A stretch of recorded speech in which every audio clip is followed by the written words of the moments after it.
السلام عليكم ورحمة الله وبركاته. هیوادارم کە لە هەر شوێنێکن و ئێستا بینەر و بیسەری بەرنامەی پاشیبن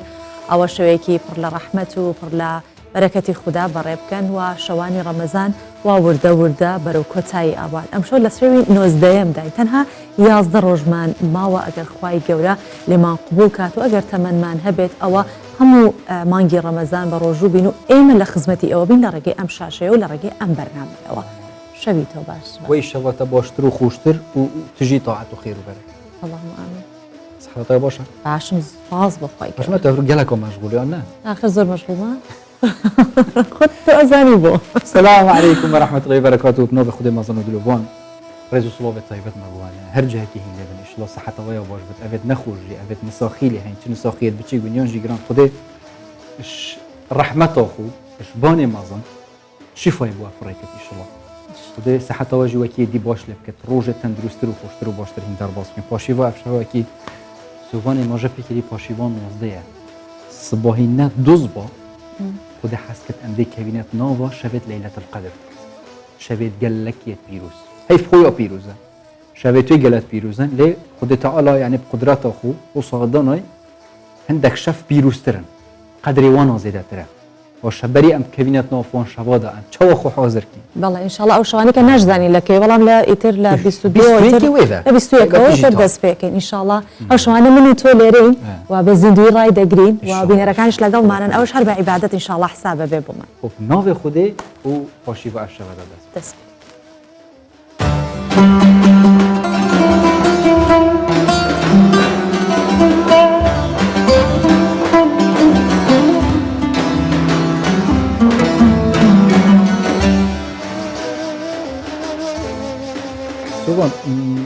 من مەبەستێک هەبی کۆ چاوە ئەم خۆ حازرکین بۆ شەوێت لەیلەت القەدر شەوێت پیرۆز ئەوژی لێکشوان نقطەت گەلێکێت گرنگ ناو شەوێت یعنی هەیڤا پیرۆزدا تایبەتیژی شەوێت لەیلەت القەدر ئەو مرۆڤ گەلە دوعا کرد پێغەمبەری سڵاو سەر بن توان شەوەدا گەلێک دوعا کردن تایبەتیژی یعنی هەندێک دوعای دیوەرکردی بەڵێ ژبەر هەندی ئەف شەوە ئەف بابەتە مەی هەڵبژۆرتیدا بەری ئەم کەوینە ناو شەوێت پیرۆز و شەوێت لەیلەت القەدردا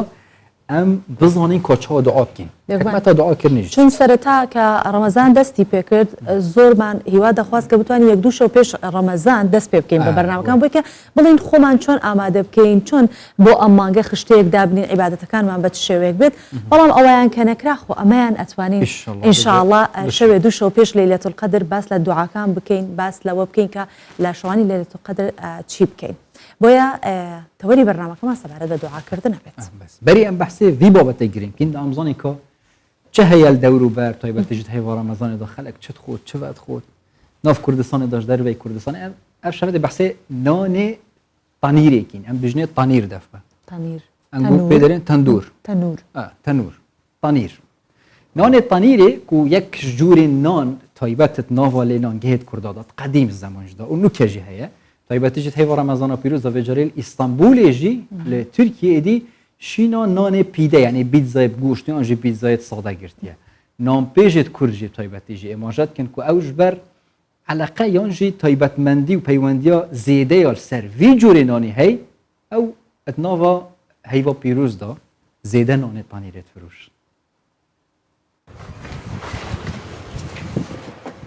لستانبولê di meha Remezanê de nanê tenûrê ku wekî yek ji cûre nanên kelepûrî ya lênengeha Kurdan tê zanîn taybet di fitarê de ji aliyê welatiyên Stenbolê ve rastî eleqeyeke mezin tê. Hem ji ber bihayê wê erzan, hem jî ji ber tam û çêja wê ev cûre nan êdî li ser sifreyên Stenbolîyan jî wekî yek ji berhemên sereke cihê xwe digire. Nanpêjekî Kurd diyar dike ji ber eleqeya welatiyan ew rojane 2000 nanên tenûrê hildiberînin. بریا مها رمضان ما روزانه 1000 نان هلدبراند لین هم افریجه کرد 10000 لیدی ساجیم پیره ناگهیجن ام بین آبر دخبتن براستی افجور نان جالی استانبولیان و جی راستی علاقه که مازنته ام جیجبر و خدمت خوشحالن Nanpêjên nanê tenûrê îddia dikin ji ber ku çêja nanê tenûrê ji nanê pîdeyê ku wekî nanê meha Remezanê tê nasîn xweştir e êdî piraniya welatiyên li Stenbolê jî di Remezanê de şûna pîde nanê tenûrê tercih dikin. Yani bunları yapmışlar ama artık günümüze kadar kültür olarak kaldı. Bi taybetî bi hatina meha Remezanê علاقەیە لەسەر vî nanî gelekî zêdetir bû. Ji ber ku nanê tenûrê hem tenduristtir e, hem jî tem û çêja wê ji nanên din gelekî xweştir e. Ez dikarim bibêjim nanê tenûrê êdî ji nanê pî de gelekî zêdetir tê xwarin û ecivandin. Aktarabilmek için elimizden geleni yapıyoruz. تایبەت پشتی زێدەبوونا کۆچبەریە کوردان بەرە مەترۆپۆلên Tirkiye ve gelek cure xwarinên Kurdan jî li van metropôlan navdar bûn û bûn yek ji cure xwarinên sereke yên ser sifreyan. Nanê tenûrê jî êdî wekî yek ji cure nanên sereke li bajarên Tirkiye berbelav dibe û di Remezanê de cihê nanê pîdeyê digire.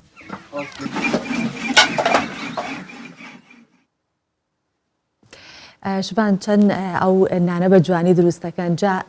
تەنووری ئەرزی کە تەنووری قوڕیشە زۆر لەزت و تامێکی جیاوازی هەیە ئەو نانەی کە دروستەکەن جا تێگوشەی ئەگەر پێیەکەی تێگوشەی بامێ بێت یان هەر تێگوشەی حەش بۆ میۆنەکە خۆم بزۆرم حەز لە بامێنێ بەس بەو تێگوشەیە زۆر خۆشە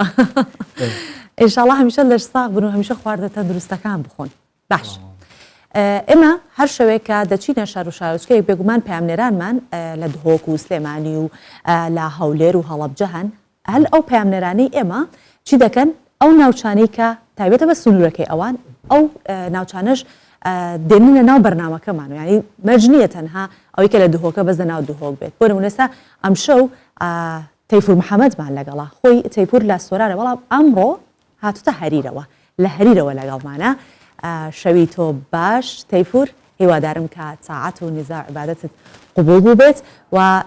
حەزەکەم بزانم ئەم شەو هەم بۆ ئێمە هەم بۆ بینەران چیت ئامادە کردووە. سۆڤان ژوان سڵاوتان لێبێت ئێمە بۆ ئەمڕۆ لە شارەدەی هەریرین کە یەکێ لە شارەدەکانی سنووری قەزای شەقلاوەیەوە یەکێ لە کۆنتترین شارەدەکانی سنووری پارێزگای هەولێرە هەرچەندە کۆنتترین نییە بەڵام یەکێ لە شارەدەی کۆنەکانە و ڕێژەی دانیشتوانی زۆرە و دەکەوێتە نێوان ڕێگای هەولێر یاخود بە دروستی لە نێوان شەقلاوە سۆرانە لێرەش جم و جۆڵ هەیە خەڵک بە دەرەوەیە هەرچەندە زیاتر ئەوانێکە لە دەرەوەن گەنجانن بۆ ئەوەی کە تا پارشێ و بەشێکیان دەمێنەوە ئێمە ئێستا لە ناوەڕاستی شارەدەکەین و بە دیاریکراویش لەسەر دووسایدەکەی ئەو شارەین خواردنگەیەکی خێرای لێیە کە خواردنگەی خێرا بەتابەت لە ڕەمەزانان باوە و زیاتر خواستی لەسەرەکە کە جەنسڵاو لەبێ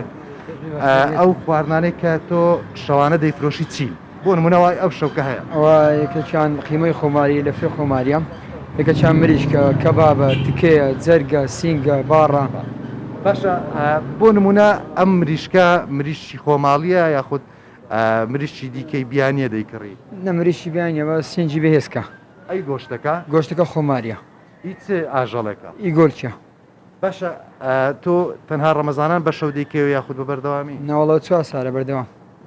کڕیارت هەیە باڵێ مشتریتان ئەخوا بە زیادی بەرێ هەتا کاژمێر چەند دەمینەوە وڵادا ساعی بەخۆی سا ڕەمەزانە مەغریبان هەر دەکەینەوە تا پاشیوان بەس وەختی کە ساعت سێ و نیو هەیە تا دوی شەو یەکی شەو باش هیوادارین کە بازارێکی خۆش دەبێ هەمیشە سپاس دەکەین لەگەڵ ئەوانەی کە لێرەش دانیشتون هەرچەندە وردە وردە چۆڵ دەبێ یاخود هەندێک جار کۆمەڵێک گەنج دێن بەڵام سەرۆکی شارەوانی هەریریش لێرەیە کاک بێ وەرسڵاو لێبێ سەرۆکی شارەوانی بەڵام گەنجی بۆچی ئەوانەی کە دەبیندرێن لە نێو بازار زیاتر گەنجن گەنجان بۆچی با بڵێن زۆرتر ئەوانان گەنجن و تا پاشێو دەمێننەوە بەڵێ ئیدی بەهۆی ڕەمەزان و ماندوێتی و بە ڕۆژوبوون و هیلاکبوون و ئەوانە بە ڕۆژ لە ڕۆژدا هەموو شەو هاتووی چۆ ئیدی کەمترە و خەڵک زیاتر لە ماڵەوە دەمێنێتەوە زیاتر لە شەوان قەڵەباڵغێکی زیاتر دیارە و خەڵک زیاتر شەوان هەموو شۆی بازار و شوێنە گشتیەکان دەکات و بۆ بەسەربردننی کاتە خۆشەکان و لە بیرچوونی هیلاکەتی و ماندوێتی بە ڕۆژوبوون و ئەوانە و خۆشبەختانە لە هەریریش خەڵکێک بۆ دەست پەیداکردنی بژێویشیان هەڵساوە بە دابینکردنی چەند شوێنێک خواردنگەیەکی ملی یان حازرکردنی خواردنی خێرا ئەمە هۆکارێکە کەوای کردووە گەنجان زیاتر بە شەوان ڕوو لە بازار و شوێنە گشتیەکان بکەن سپاس دەکەین حتمما ئێوەش وەکو شارەوانی هەلەکەتان بۆ ڕەخسان و سپاسان دەکەن هیوادارین کە بەردەوام هەل بۆ و گەنجانە بڕخسێنن بێگومان سۆبان شارەدەی هەریر وەک باسم کردێکێ لە شارەدێ هەرە کۆنەکانی سنووری پارێزگای هەولێرە وەک هەر شوێنێکی دیکە هەرێمی کوردستانیش شەوانە خەڵکێکی زۆر دەمێنێتەوە تاکو پارشێ و لە دەرەوە دەمێنێتەوە بە تایبەتیش ئەوانەی کە دەمێنەوە زیاتر گەنجانن بۆ نمونە ئەوانەی کە لێرەن زیاتر گەنجانن و لێرە دەمێنەوە تەنانەت بۆ پارشێویش و بۆ خواردنی پارشێ و هەر لە نێو سنتەری شار دەمێنەوە بە تایبەت خواردنە خێراکان بەڵێ. بەڵێ زۆر سپاس دەکەین تەیفور ئەم شەو لەگەڵمان بوویت لە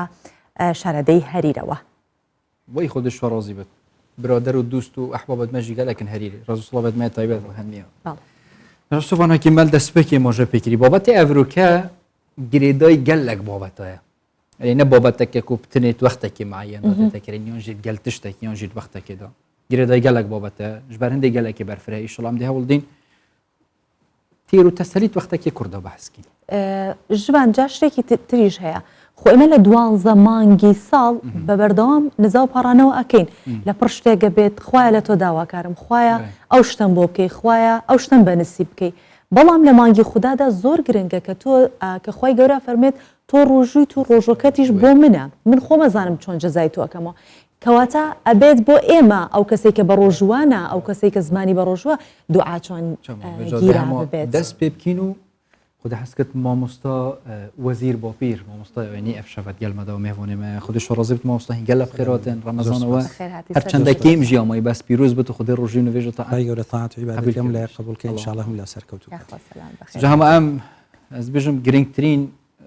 شێوە ئەم دەست بابەتی خوب بکەین ناوە بەرپەرێت قورآن و پیرۆزدا فەرمودیت پێغەمبەری سڵاو سەر من کا چاوە بەحسە و دوعای هاتێکردن چونکە هەندێک بابەت و عیباداتیت هەین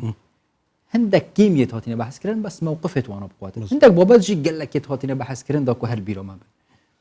دوعا سەربکیش کۆ بەحسێ بە یانژیت ناوبینە هەردووکۆدا ڕۆستایە. بسم الله الرحمن الرحيم الحمد لله والصلاة والسلام على رسول الله دەست و چاوتان خۆش بێ سەرەتا خوای گەورە تەوفیقی ئەملایەک بدەین انشاءالله بۆ ئومێدەوارین ئەو دوعایانەی کە کردومان لە ڕابردوودا لەو چەند ڕۆژێ ڕابردوو خوای گەورە قبوڵی کە و ئەوەشی کەماوە خوای گەورە هەر قبوڵی کە انشاءالله هەموو لایەک موفق و سەرکەوتوکە دوعا کڕۆک و ناوەخن و فەلسەفەی هەموو عیبادەتەکانە یعنی لە وەکو چۆن خوێ کاتێک کە باسی دەکرێت لە هەموو کوێشتێکە لە هەموو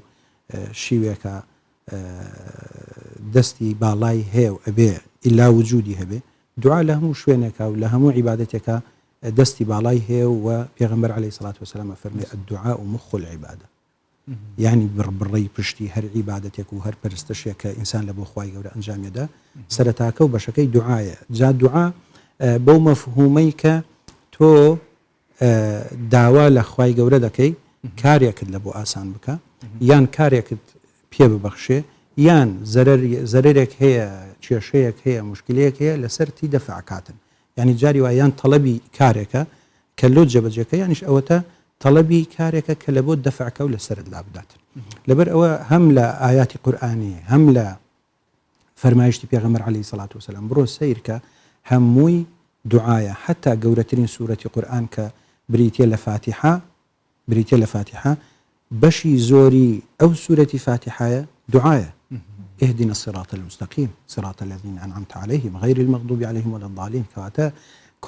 ئەساسی ئینسان لۆ دوعا دەکات چونکە ئینسان لە ذاتی خۆیدا بێهێزە لە ذاتی خۆیدا هەموو کارێکی پێ ناکرێ پێویستی بە قووەتێکی خارجی خۆی هەیە کە ئەڵڵایە کە ذاتی خۆیە لەبەرەوە دائیمەن تەڵەبی خۆی هاواری خۆی لە بۆ خوای گەورە دەبەخوایە ئەمە لەو مەسەلەن شتە کێشەم هەیە حەزم لێ لۆم حەلکەی بەخۆم هێز و قوتی خۆم ناکرێت مامۆستا وەزیر دروستە هەموو قورئان پڕە لە دوعا بەڵام 8 بۆ 7 دوعا هەیە کە خوای گەورە لەوێ بە فاستجبنا لهم يعني وتوێتی کە من وەڵامیان ئەدەمەوە لە عینی کاتە هەر لە کەوتنی یونس عەلەیهی سەلام بۆ ناودەمی حوت و داواکردنی ذوریە و ئیتر نەخۆشی نەبی ئەیوب ئەمانە هەر هەمووی ئەکرێت ئەو دوعایانە ئێمە ئێستا لەم زمانە بەکاری بێنین یا ئاساییە ئێمە بۆ خۆمان دوعادا ئاهێنین زۆرێکمان هەیە لە خۆی و دوعایەک ئەڵێت یان لە فڵانە شێخەوە بۆی مات لە کەسێکەوە بۆی ماوەتەوە کامی دروستە فەلسەفەی دوعا و ئەساسی دوعا و تێگەیشتن ئینسان لۆی بزانێت کاکە مەفهومی دوعا لە قورئان و فەرمایشتی پێغەمبەر عەلەیهی سەڵات وسەلام نەبەستراوەتەوە بە تەنها بە ذاتی کەلیماتەکان ذاتی وشەکان بەڵکو بەستراوەتەوە بە ذاتی شەرتەکان و مەرجەکانی کە خوا دایناوە کە ئەفەرمێ وإذا سألك عبادي عني فإني قريب أجيب دعوة الداعي إذا دعان جواب يدمو هر كاتێک طلب کە جواب يدمو هێشتا شەرتەکانی دانەناوە خوای گەورە پێش وەختە ئەفەرمێ جوابتان دەدەمەوە هەر دوعایەکتان کرد إذا دعان فليستجيبوا لي وليؤمنوا بي. دوو خاڵی سەرەکی و ئەساسی داناوە ئەفەرمێ یەکەم جار فەلیەستەجیبوا لی با جوابم دەنەوە و ئەوانەی کە من دەیڵێم جێبەجێیکەن، چونکە من کاتێکە دوعا دەکەم خوایە تو ئەو کارم لە بۆ ئەنجام دەی، ئەو کارم لۆ بکەی، ئێدەی باشە خوای گەورە ئەفەرمێ کارەکەت لە بۆ جێبەجێ دەکەم، بەڵام خۆ خوای گەورە کۆمەڵێک یاسا و ڕێسای دانایە لە ژیانی دنیا و لە سنەتی حیاتە، ئەفەرمێ تو ئەو کارێ بکە هەستە ئورکض برجلك هذا مغتسل بارد وشراب. کاتێکە نبي أيوب على نبينا وعليه الصلاة والسلام دعاءك أخواني إخوائي إني مسني الضر وأنت أرحم الراحمين إخوائي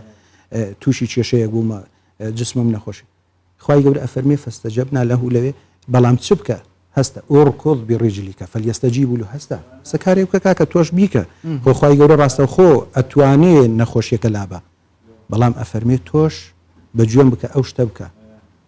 أوزا وليؤمنوا بي با کە تۆ داوا لە خوا دەکەی ئەبێ ئیمانشت پێی هەبێ لە ڕزاقیەتی خوا داوای لێ دەکەی ئیمانت پێی هەبێ مەسەلەن تووشی قونوود مەبە لە گەورەی خوا لە حەکیمیەتی خوا لە علمی خوا لە هەر صیفەتێک لە صیفەتەکانی خوای گەورە کە تۆ پێویستت پێیەتی لەو حاڵەتەدا ئەبێ زۆر مقەیەد بی ئیمانێکی تۆکمەت پێی هەبی بۆ بەجێش بکەیت. ئەمن یعنی وەکو ئەوە وایە کاتێک تەڵەبەیەک داوا لە مامۆستایەک دەکە کارێکی لە بۆ بکە ئیشێکی لە بۆ بکە پێی دەڵێ ئەو کارت لۆ دەکەم، بەڵام تۆ دەبی ئەو شتانە بکەی تاوەکو ئەو کارەیە جێ بگرێ. یعنی ڕێک خوای گەورە ئەفەرمێ فەلیەستەجیبوا لی ئەمن داواکەتم قبول کردیە پێشوەختە ئەفەرمێ قبولم کردیە بەس بەو مەرجەی تۆ ئەو کارانە بکەی کە دەبێتە سەبەبی ئەوەی کە ینی جێکەوتە و ئەسەری دوعایەکەی بێتە جێ. باشە مامۆستا هەر عیبادەتێکی خودێ مازنە خۆسای دەڵێ یاسا و ڕێسایەت خۆیت هەین حتما نوێژ بێدەست نوێژ ڕاست ڕۆژی بێنوێژ چێ نابێت زەکات تەماڵەکێ زیدەت نەبێت و نەشێ بدی و حتا ئەخیرێ بەڵێ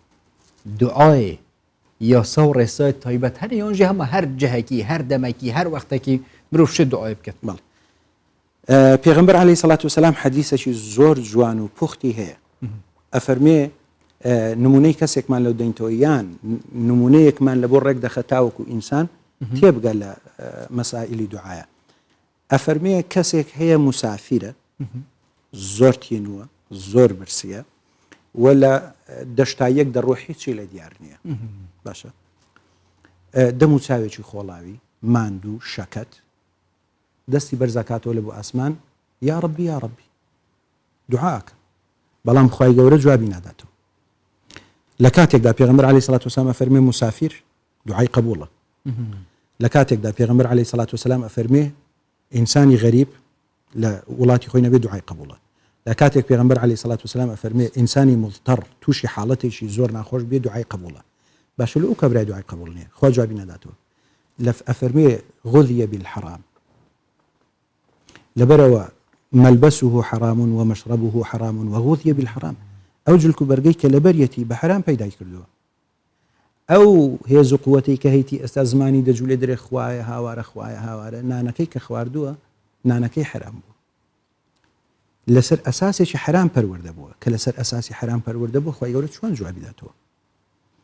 وەکو ئەوە وایە ئینسانێک داوای تەعینات لە حکوومەت بکە بەڵام هەموو ڕۆژش دوێنی پێ بدە بە ئاخر حکوومەت تەعینیەکە، چونکە ئەمە کاتێک کە دوعا دەکەین یانی بەرزکردنەوەی عەرز و حاڵی خۆت لە بۆ لای خوای گەورە خوایە ئەمن کۆمەڵێک ئیشم هەیە ئەو عەرز و حاڵی منە ئەبێ خوای گەورە قبوڵی کە ئەوە دوعایە. ئەمن ئەگەر هەموو ڕۆژ دوێن بەخوا بدەم سەرپێچی فرمانی خوا بکەم و لە کاتێکدا چاوەڕێی ئەوەش بم خوای گەورە جوابم داتەوە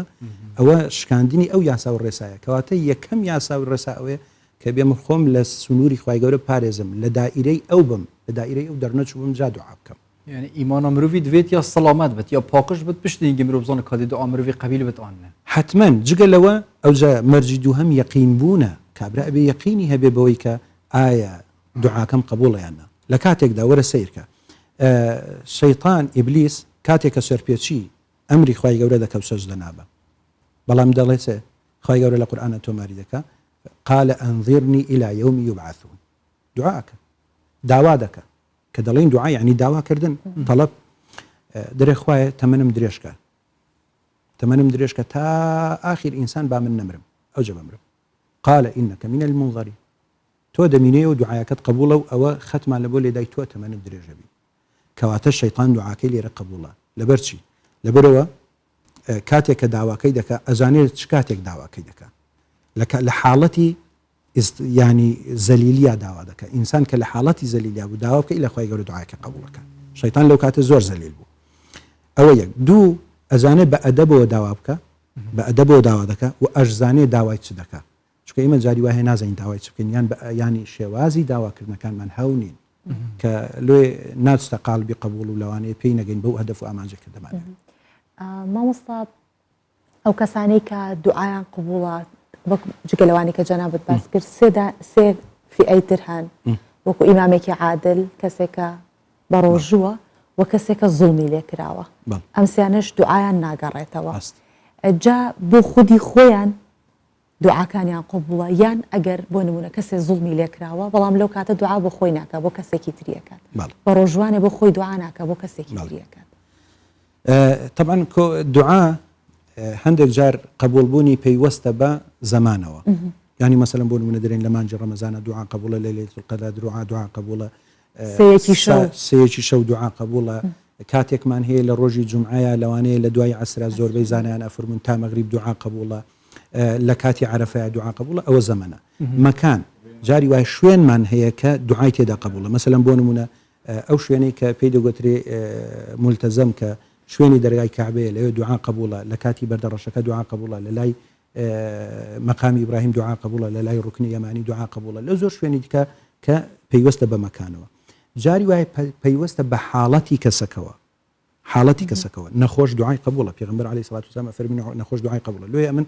زۆر جار کە دەڕۆمە لای نەخۆش لەگەرەوەی دوعایەکی لۆ دەکەم دەرم تخوا دوعایش لە بۆ مکات چونکە دوعای تۆش قبولە مەسەلەن مەزلوم دوعای قبولە ئەو کەسەی کە سائیمە حاڵەتی بەڕۆژبوونە دوعای قبولە ئیمام و پێشەوا و چاوساغ و مەسئول ئەگەر عەدل و عەدالەتی هەبوو دوعاکانی قبولە ئەوانە کە دوعای قبولە حتمەن کەسی مەزلوم دوعاکەی دڵنیا بە لە حاڵەتێک کە زۆر زوڵمی لێکراوی دوعا لە بۆ کەسیشکە ناکە حتمەن لە بۆ خۆیەتی لەو حاڵەتە دوعایەکە لە بۆ خۆی قبولە کەسی ڕۆژەوان ئاساییە دوعاکەی لە بۆ خۆشی قبولە لە بۆ کەسی دەوروبەرشی قبولە ئیمامی عادل دوعاکەی لە بۆ خۆی قبولە و دوعای لە بۆ هەموو ڕەعیەتەکەشی هەر قبولە بەو مەرجەی کەسێکی لە خوا ترس بێ و دادپەروەر و دادگەر بێ و لە کاروباری سیاسەتی ڕۆژانە و حکومداریەکەیدا لێ ئەوەی جەنابتان کە باستان کرد ئەوە پەیوەستە بە ئەشخاصەوە یان بە حاڵەتی شەخصەکانەوە کە هەر کاتێک دوعا بکاتن ئینشاءڵڵا دوعای قبولە یەک لەوانەیە کە دوعای قبولە دایک دوعا لە بۆ منداڵەکەی کە قبولە لێ پێغەمبەر عەلەیهی سەڵات وسەلام ئەفەرمێ نەسیحەتی دایکانە کە ئەفەرمێ هیچ کاتێک دوعای خراپ لە منداڵەکانتان مەکەن چونکە لەوانەیە لەو کاتەدا خوای گەورە دوعاکە قبولکە ئاخر خوای گەورە خۆ نیەتی دڵی دایکەکە زانێت کە چەندە مناڵەکەی خۆشەیە لە کاتی تووڕەیە ئەو شتە ئەڵێت حتمەن بەڵام خۆجاری واش هەیە دایک و باوک بە یەقینەوە دوعا لە منداڵەکەی خۆی دەکەت بۆ خۆمان بینیومانە یەکێک لە ئەهلی مزگەوت جارێکیان بە کوڵ دوعای لە کوڕەکەی خۆی دەکرد باوچێک بە کوڵ دەیگوت یا ڕەبی خوایە بە جۆرێک بیمرێنی و لە کۆڵی ئێمەیکەوە بەس تووشی کێشەمان نەکە لە بەرەوەی کوڕەکە زۆر خراپ بوو ئەوە بوو فترێکی زۆر کەمی پێچوو کاتێک خەبەریان لە بۆ هینانگوتیان کاکە لە زێ داخنکە لە کاتی مەلەکردن داخنکە وتی ئەلحەمدولیلا کە کەس تێدا تووشی مشکلێ نەبوو یعنی دوعای داک و باب قبولە بەو مەرجەی کەوە یعنی دوعایەکی خراپ نەبی و دوعایەکی لە جێبی و ڕێی تێبچێت چونکە خوای گەورە شتی خراپ قبول ناکە خوای گەورە خۆی ڕەحمان و ڕەحیمە دوعای سیلەی ڕەحم نەسی حەدیسی پێغەمبەر عەلەیهی سەڵات وسەلام ئەفەرمی هەر دوعایەک خراپ بێ حرامی تێدا بێ قەتعی سیلەی ڕەحمی تێدا بێ قبول نییە لای خوای گەورە وەرناگیرێت ماشا مامۆستا هەندە دوعاە مازنە مخ العیبادەتە کوڕۆکی عیبادەتە دەوێت شێوازێک پێغەمبەر صلی الله علیه و سلم گوت بێت کە ئەم چاوە دوعا بکەین بەحث کرد دەوێت مەسەلەن ئیمانە مرۆڤیا بسەڵامەت بێت بەس هەموو یەکسەر دەستت خبلۆنکین یا ڕەبی تو گوناهیت من بغفرنی یا ڕەبی تو بزەنگینکی چاوە ئەم دوعایە دەست پێ بکەین چاوە بەحثکین چ جهەکی زیاتر دوعا قەبیلە یعنی نوێژە دەب تایبەتیش وام زانی کە باشترین شێوازە ئەم هەوسە دوعای بکەین بەڵێ طبعا پێشی ئەوەی پێغەمبەر فێرمانکە عەلەیهی سەڵات وسەلام خوای گەورە فێرمانەکە ئەوش لە سوورەتی فاتحە بدایەتی کوتمان لە کۆتایی ئاەتەکانی سوورەتی فاتحە دوعایە کەواتە پێشی دوعا ئەسڵ وای بری الحەمدولله رب العالمین یعنی دەست پێ بکەی بە حەمد و سەنا و سوپاس و ستایشی خوای گەورە الرحمن الرحيم كۆمەڵێک ئەسما و صفاتی خوای گەورە خۆیان تۆ ڕەزاقی تۆ غەفوری تۆش مەسەلەن سابر هەموو ئەسما و صفاتەکان ئەمن پێویستم لەوانەیە بە قدرەتی خوای گەورە بێ ئەبێ زۆر بڕۆم بە چواردەوری ئەو صفەتەی کە خوای گەورە قدرەتیە پێویستم بە ڕەحمەتی خوای گەورەیە لە بەرەوەی کا ئیشێکم لە ڕەحمانیەتی خوای گەورەیە پێویستم بە لە بەرەوەی تەوبەم کردووە پێویستم بە تەوابێتی خوای گەورەیە گوناحم کردو حەزم لێ لەم خۆش بێ پێویستم بە غوفرانێتی خوای گەورەیە یعنی نەدارم دوعا دەکەم پێویستم بە ڕەزاقێتە فێرمانەکە فەرمێ برێن ڕەحمان و ڕەحیم ئەوزە پاشان کە تەڵەبی دوعا دەکەی ئیشەکەی خۆت لەبیر بی ئەمە جاری وا هەیە داوا لە خوا دەکەین بەڵام لە سنووری خوش لامان داوە دەرچووی لێ خوای گەورە فەرمی بڵێن ئیاکە نەعبود و ئیاکە نەستەعین ئەو عهد و پەیمانەی کە لە بینمانە خوای گەورە فەرمێ تۆ قەرارت داوە عیبادەتی من بکەی و پشتش بە من ببەستی ئەو جەبرێ اهدنا الصراط المستقیم ئەو جە دوعایەکانت دەست پێ بکە ئێمە زۆر جار ڕاستە و خۆ ئەبینین مەسەلەن کابرا خوایە ئەو هەم لۆ بکەی خوای ئەو هەم لۆ بکەی لە کاتێکدا پێغەمبەر عەلەیهی سەڵات وسەلام فێرمانەکە حەمد و سەنای خوای گەورە بکەین و پاشان سەڵەوات لێدان لە ذاتی پێغەمبەر عەلەیهی سەڵات وسەلام جارێکیان پێغەمبەر عەلەیهی سەڵات وسەلام بە سەحابەکانی فەرمووی هەر کات دوعاتان کرد سەڵەواتم لەسەر لێدەن چونکە خوای گەورە حەزی لێیە سەڵەواتم لەسەر لێدەن و دوعاتان قبوڵەکەن یەکێک لە سەحابەکان فەرمووی یا ڕەسوڵ الله ئەگەر بێت و لە کاتی دوعاکردنا ینی ئەو فترەی کە دوعا دەکەم بیکەم بە 4 باش بەشێکی سەڵەوات لەسەر تۆ لێدەم باشە ئەوەندە کافیە پێغەمبەر عەلەیهی سەڵات وسەلام فەرمووی باشە ئەگەر زیاتیکەی باشترە فەرمووی دەی باشە یا ڕەسوڵ الله دەیکەم بە 2 بەش دەیکەم بە نیوە فەرمووی ئەگەر زیاتریکەی باشترە فەرمووی دەیکەم بە 3 بەش بەس سەڵەوات لێدەم دواتر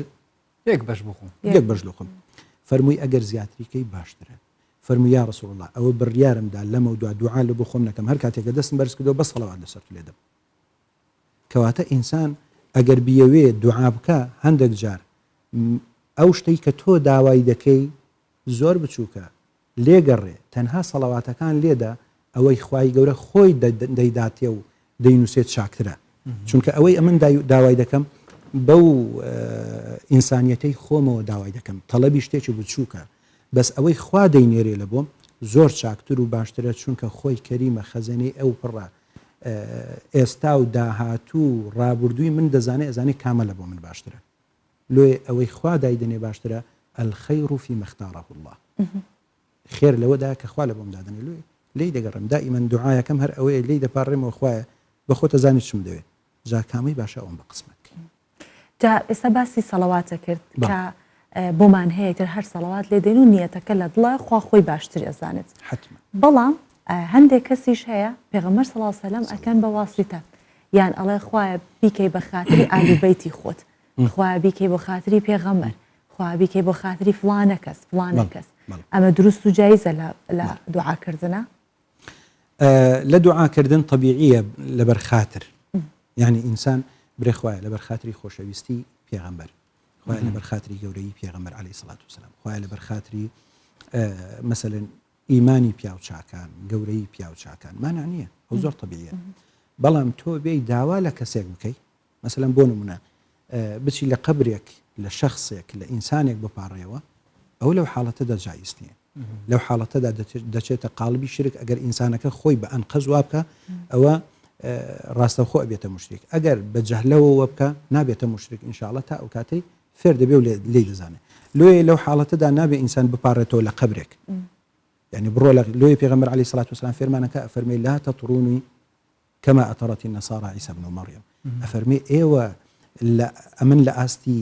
پیغمبرایەتی زیاتر بەرز مەکەنەوە هەر وەکو چۆن نەساڕاکان حەزرەتی عیسایان مەسەلەن بەرز کردەوە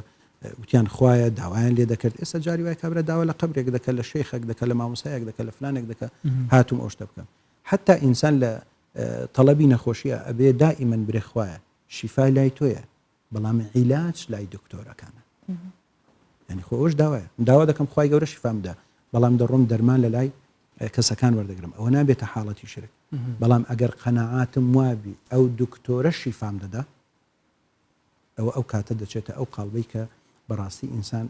ئیمانی لە کەدار دەبێ ئەگەر زوو بە ئاگانەیەتەوە شەخو دوعاکردن یعنی تەڵەبیە مرۆڤیە دەخوازیە مرۆڤیە مرۆڤ هێش خودای مازن کرد هەر تشتێک دەستەویە هەر تشتێک شلایی وێتێت چاوە بۆ مرۆڤی بخێر حسابە بۆ منە کۆبرایەک دەبێژێت کاکە والله خۆم کوشت ئەوەندە دوعای بکەم بەس هیچی قوبڵ نابێت ڕاست بۆ دوعا بکەم ڕاست پێویست دەکات دوعا بکەم ڕاست يعني ئەوژی بۆ مرۆڤ بخێرە کە مرۆڤ دوعا بکات حتا ئەگەر نەقەبیل بێت یانژی چاوە ڕاست طبعا قبولبوونی دوعا پێغەمبەر عەلەیهی سەڵات وسەلام فێرمانەکە هەر وەکو لە سەرەتاش گوتم خوای گەورە قەراری داوە دوعای هەموو خەڵق قبوڵەکە دوعایەکە قبوڵە بەڵام شێوازی قبولبوونی دوعایەکە سێ جۆرە پێغەمبەر عەلەیهی سەڵات وسەلام ئەفەرمێ هەموو دوعایە قبوڵە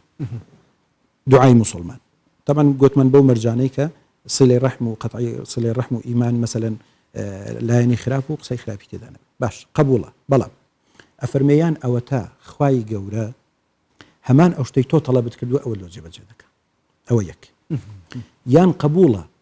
هەمان ئەو شتەی تۆ دەتەوێت جێبەجێ ناکە بەڵام بالمقابل شەڕێکی گەورە کێشەیەکی گەورە ناخۆشێکی زۆر گەورەت لەسەر لا دەدا خوایە بمکەی بە ساحێبی خانی خوای گەورە خانیت پێ نادار کرێت چی بەڵام تووشی نەخۆشی نابی ماڵ و منداڵێکی ساڵحت هەیە کابرایەک داوای خانی بکە خانیەکەی پێ بدە بەڵام لەولایە منداڵێکی ناساڵحی دەرچی خۆ خانوەکەی لەسەردادنێ ولاوان زۆر خراپتر بێت کەواتە ئەوە جۆری دوم لە قبول بوونە جۆری سێهەم کە دوعا دەکەی خوای گەورە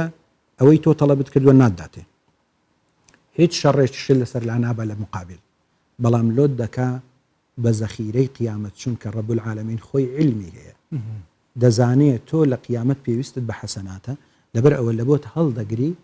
لە کاتێک لە قیامەت بەس ئەوەندە ئەزانی دنیایەک حەسەناتت هەیە ئەو حەسەناتان چین یا ڕەب العالەمین من ئەو کارانم نەکردووە ئەفەرمێ هی دوعایەکانتانە کاتێک کە کردوتە قبوڵم کردیە بەڵام لە دنیا لۆم جێبەجێ نەکردی کردوم بە زاد و زەخیرە و حەسەناتی قیامەت فەرمووی ئێستا بەهۆی ئەو حەسەناتانەوە تۆ دەتوانی پێی بڕۆیە بەهشت کەواتە هەموو دوعایەکانمان قبوڵە مەرجیش نییە کابرا دوعا بکە ئەمە یەک کێشەی ئێمە هەیە وەخولق الئینسان و عەجوولە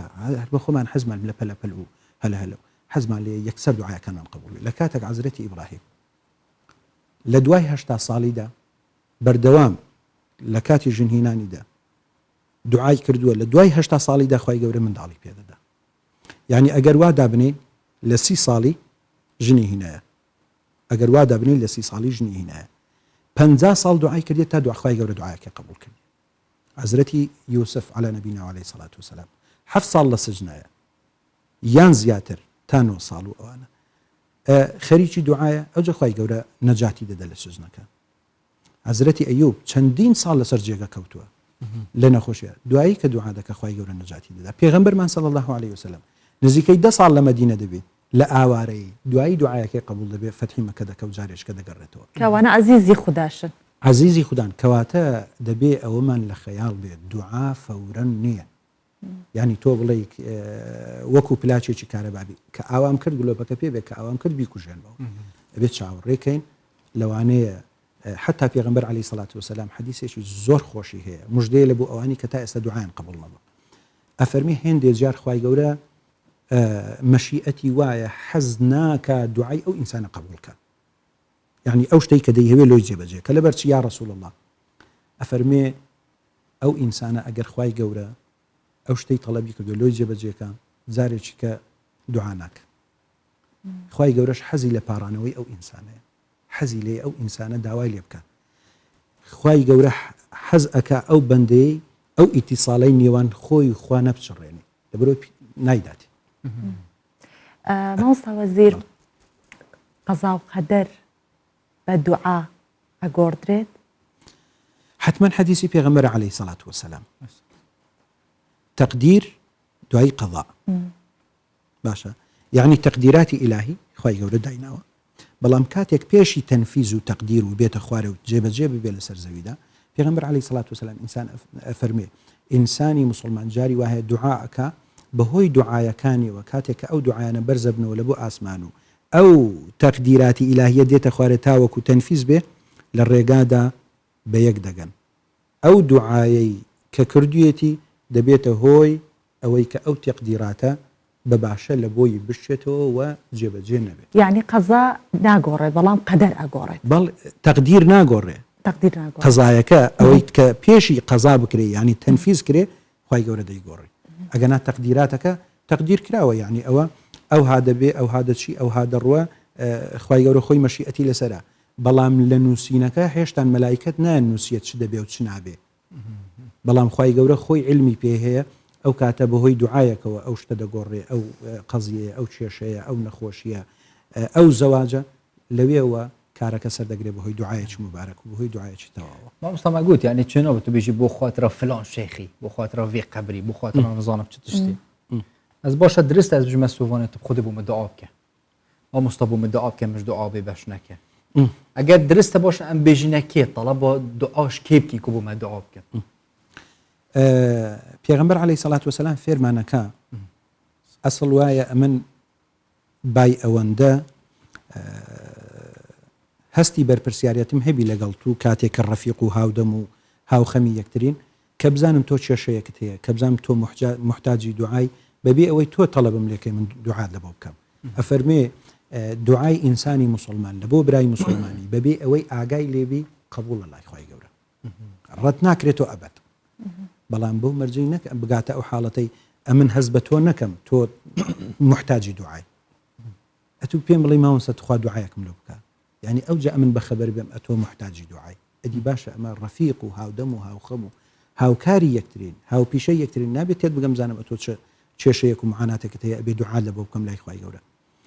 ئەوە لە حاڵەتێکی دیکە داوا لە چیە بکەین دوعامان لە بۆ بکە ئەگەر لە حاڵەتێک کە پێمان وابوو خۆمان گوناحباری لە کاتێکدا خوای گەورە باسی ئەوە ناکات چێ گوناحبارە چێ گوناحبار نیە ئەفەرمێ وئیذا سەئەلەکە عیبادی عنی مادەم تۆ بەندەی خوای خۆت بە بەندەی خوا ئازانی گەورەی گچکەی هەبووی نەبووی گوناحباریان گوناحبارنی خوای گەورە قبولیەکە بەڵام ئینسان جاری وای دڵی قەرار نادا ئەسڵ وایە ئەو کەسەی تۆ بە پێشەوا و چاوساغ و دینداری خۆت ئەزانی بە باشی ئەزانی داوای دوعای لێ بکەیت بە تایبەت ئەو کەسانەی کە لە ئەخلاقیات و کاری ڕۆژانەیاندا چاکە و باشە ڕەنگەداتەوە لە پێشەوایان لە چاکان لە مامۆستایان لەوانەیە ئافرەتێکی ماڵی اختیار پیرێژنەکە بەڵام ئەوەندە تەقوادار و دیندارە بەخوا جاری وایە دوعاکەی قبوڵە ئاگامان لێ بێت چونکە ئەوە وەلی خوایە یعنی مەرج نییە ئەوەی کە مێزیری بەسەر بێ دوعای قبول بێ مەرج نییە ئەوەی کەسک ببەستێ و ناوی شێخ و سەید بێ دوعاکەی قبول بێ نە بگەڕێن بە دوای ئەوانەی کەوا لەگەڵ خوا ئاشنایەتیان بە قوتە دوعایان قبوڵە لۆی پێغەمبەر عەلەیهی سەڵات وسەلام ئەی فەرموو ڕۆژێ دادێ کەسێک کە هەیە کە ناوی وەیسەڵ قەرەنیە دوعای قبوڵە ئەگەر گەیشتێ لێ ئیمامی عومەر ڕەزا و ڕەحمەتی خوای لێبێت جوبەکەی پێغەمبەر عەلەیهی سەڵات وسەلام ئەدا بەو یعنی مەرج نییە کاکە ئەو کەسێک بووە خەڵک هەر نەیناسیوە خەڵک لەوانەیە بە دێوانە لە قەڵەمیان داوی بەڵام دوعاشی قبول باشە ئەگەر من دعاش يعني طلب شتك تبو من دعاء كي تقول بالله سرچ ودبت دعاء بس تبو من دعاء نكرن تقول تمن بس تنكرن سر تقول نحسب يوم جيت تشتكي من طلب شتكي تبو من نكر بله خوي اگر بس اتو دعوات كردو من هیچ وعدم پێ نەدای ئەوە مانعنیە و ناچێتە قاڵبی گوناح دەڵێ ماوەستا دوعام لۆ بکە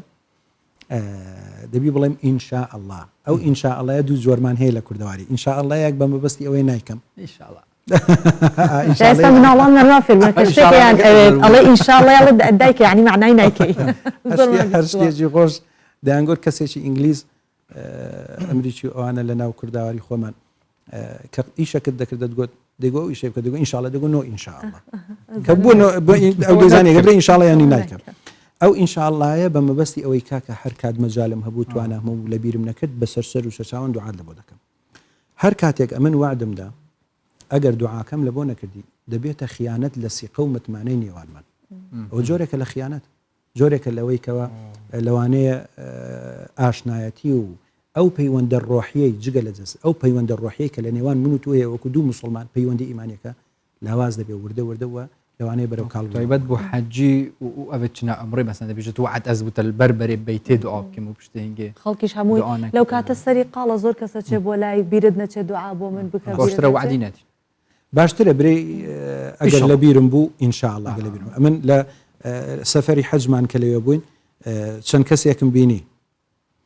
ناوەکانیان ئەوانەی کە وعدیان پێدا من هەمووی لە مۆبایلی خەزم کردو ئاوە دانە دەگو یا ڕەبی خوای لە فلانی خۆشبی قڵقڵ دانە ناوەکانی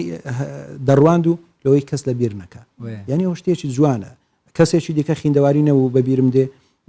ڕسمی نەفەرەکانی گرتبوو ئەوە دانە لە ستۆدیۆی ڕسمەکان و مەسەلەن ئەرشیفی ڕسمەکان دانە دەگو خوای لە فلان کەسی خۆش بێ خوای لە فلان کەسی خۆش بێ یعنی ئەوە شێوازێکی جوانە لەوەی ئینسان مادەم وعدم پێداوە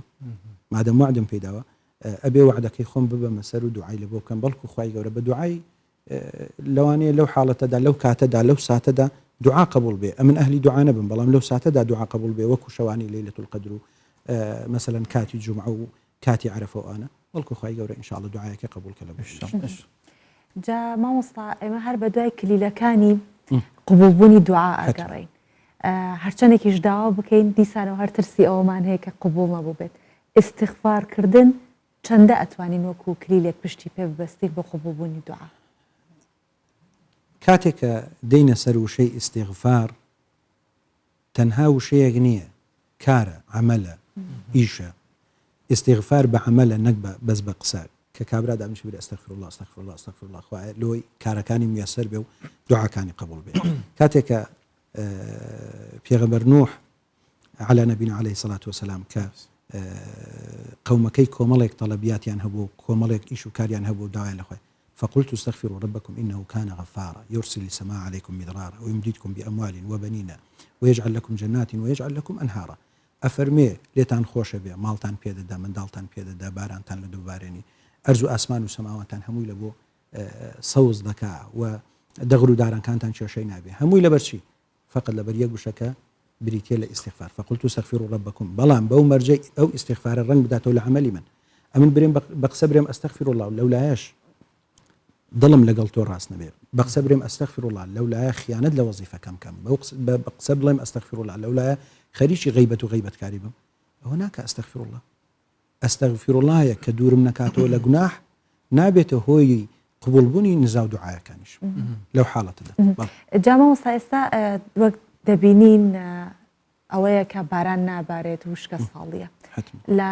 دوعاکردنکان بۆ بارینی باران یاخود لە کاتی نوێژە بارانەکردن دروستە ئەڵێن ئەگەر کەسێکی ناپاک کەسێک کە نیەتی پاک نەبێت بەڵام لەگەڵ جەماعەتەکەیا بێت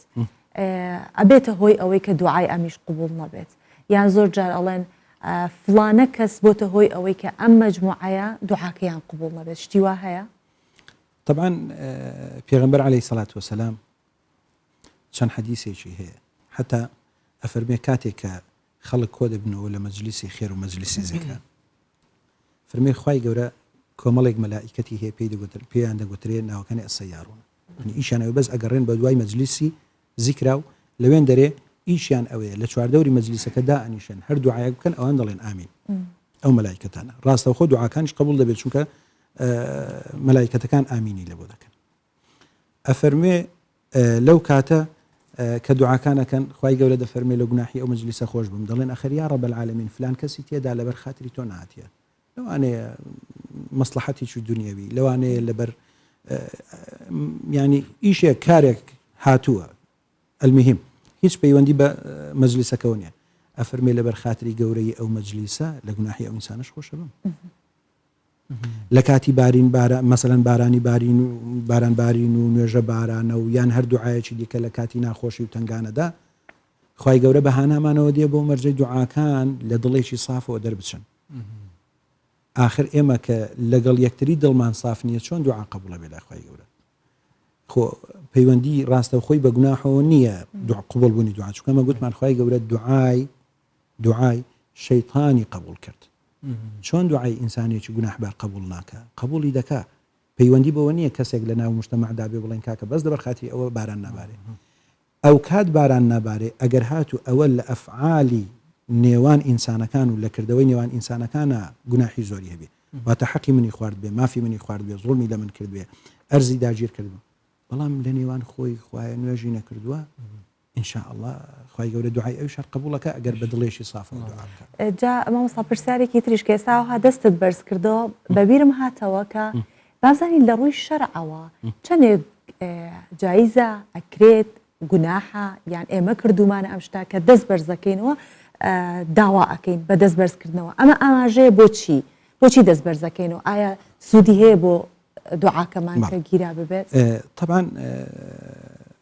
دوعاکردن کە شێوازی دوعاکردن بەشێکی ئەوەیە تۆ ڕوو لە قیبڵێ بەشێکی دیکەی ئەوەیە تۆ دەستنوێژت هەبی بەشێکی دیکەی ئەوەیە تۆ دەست بەرزکەی لە قاپی خوا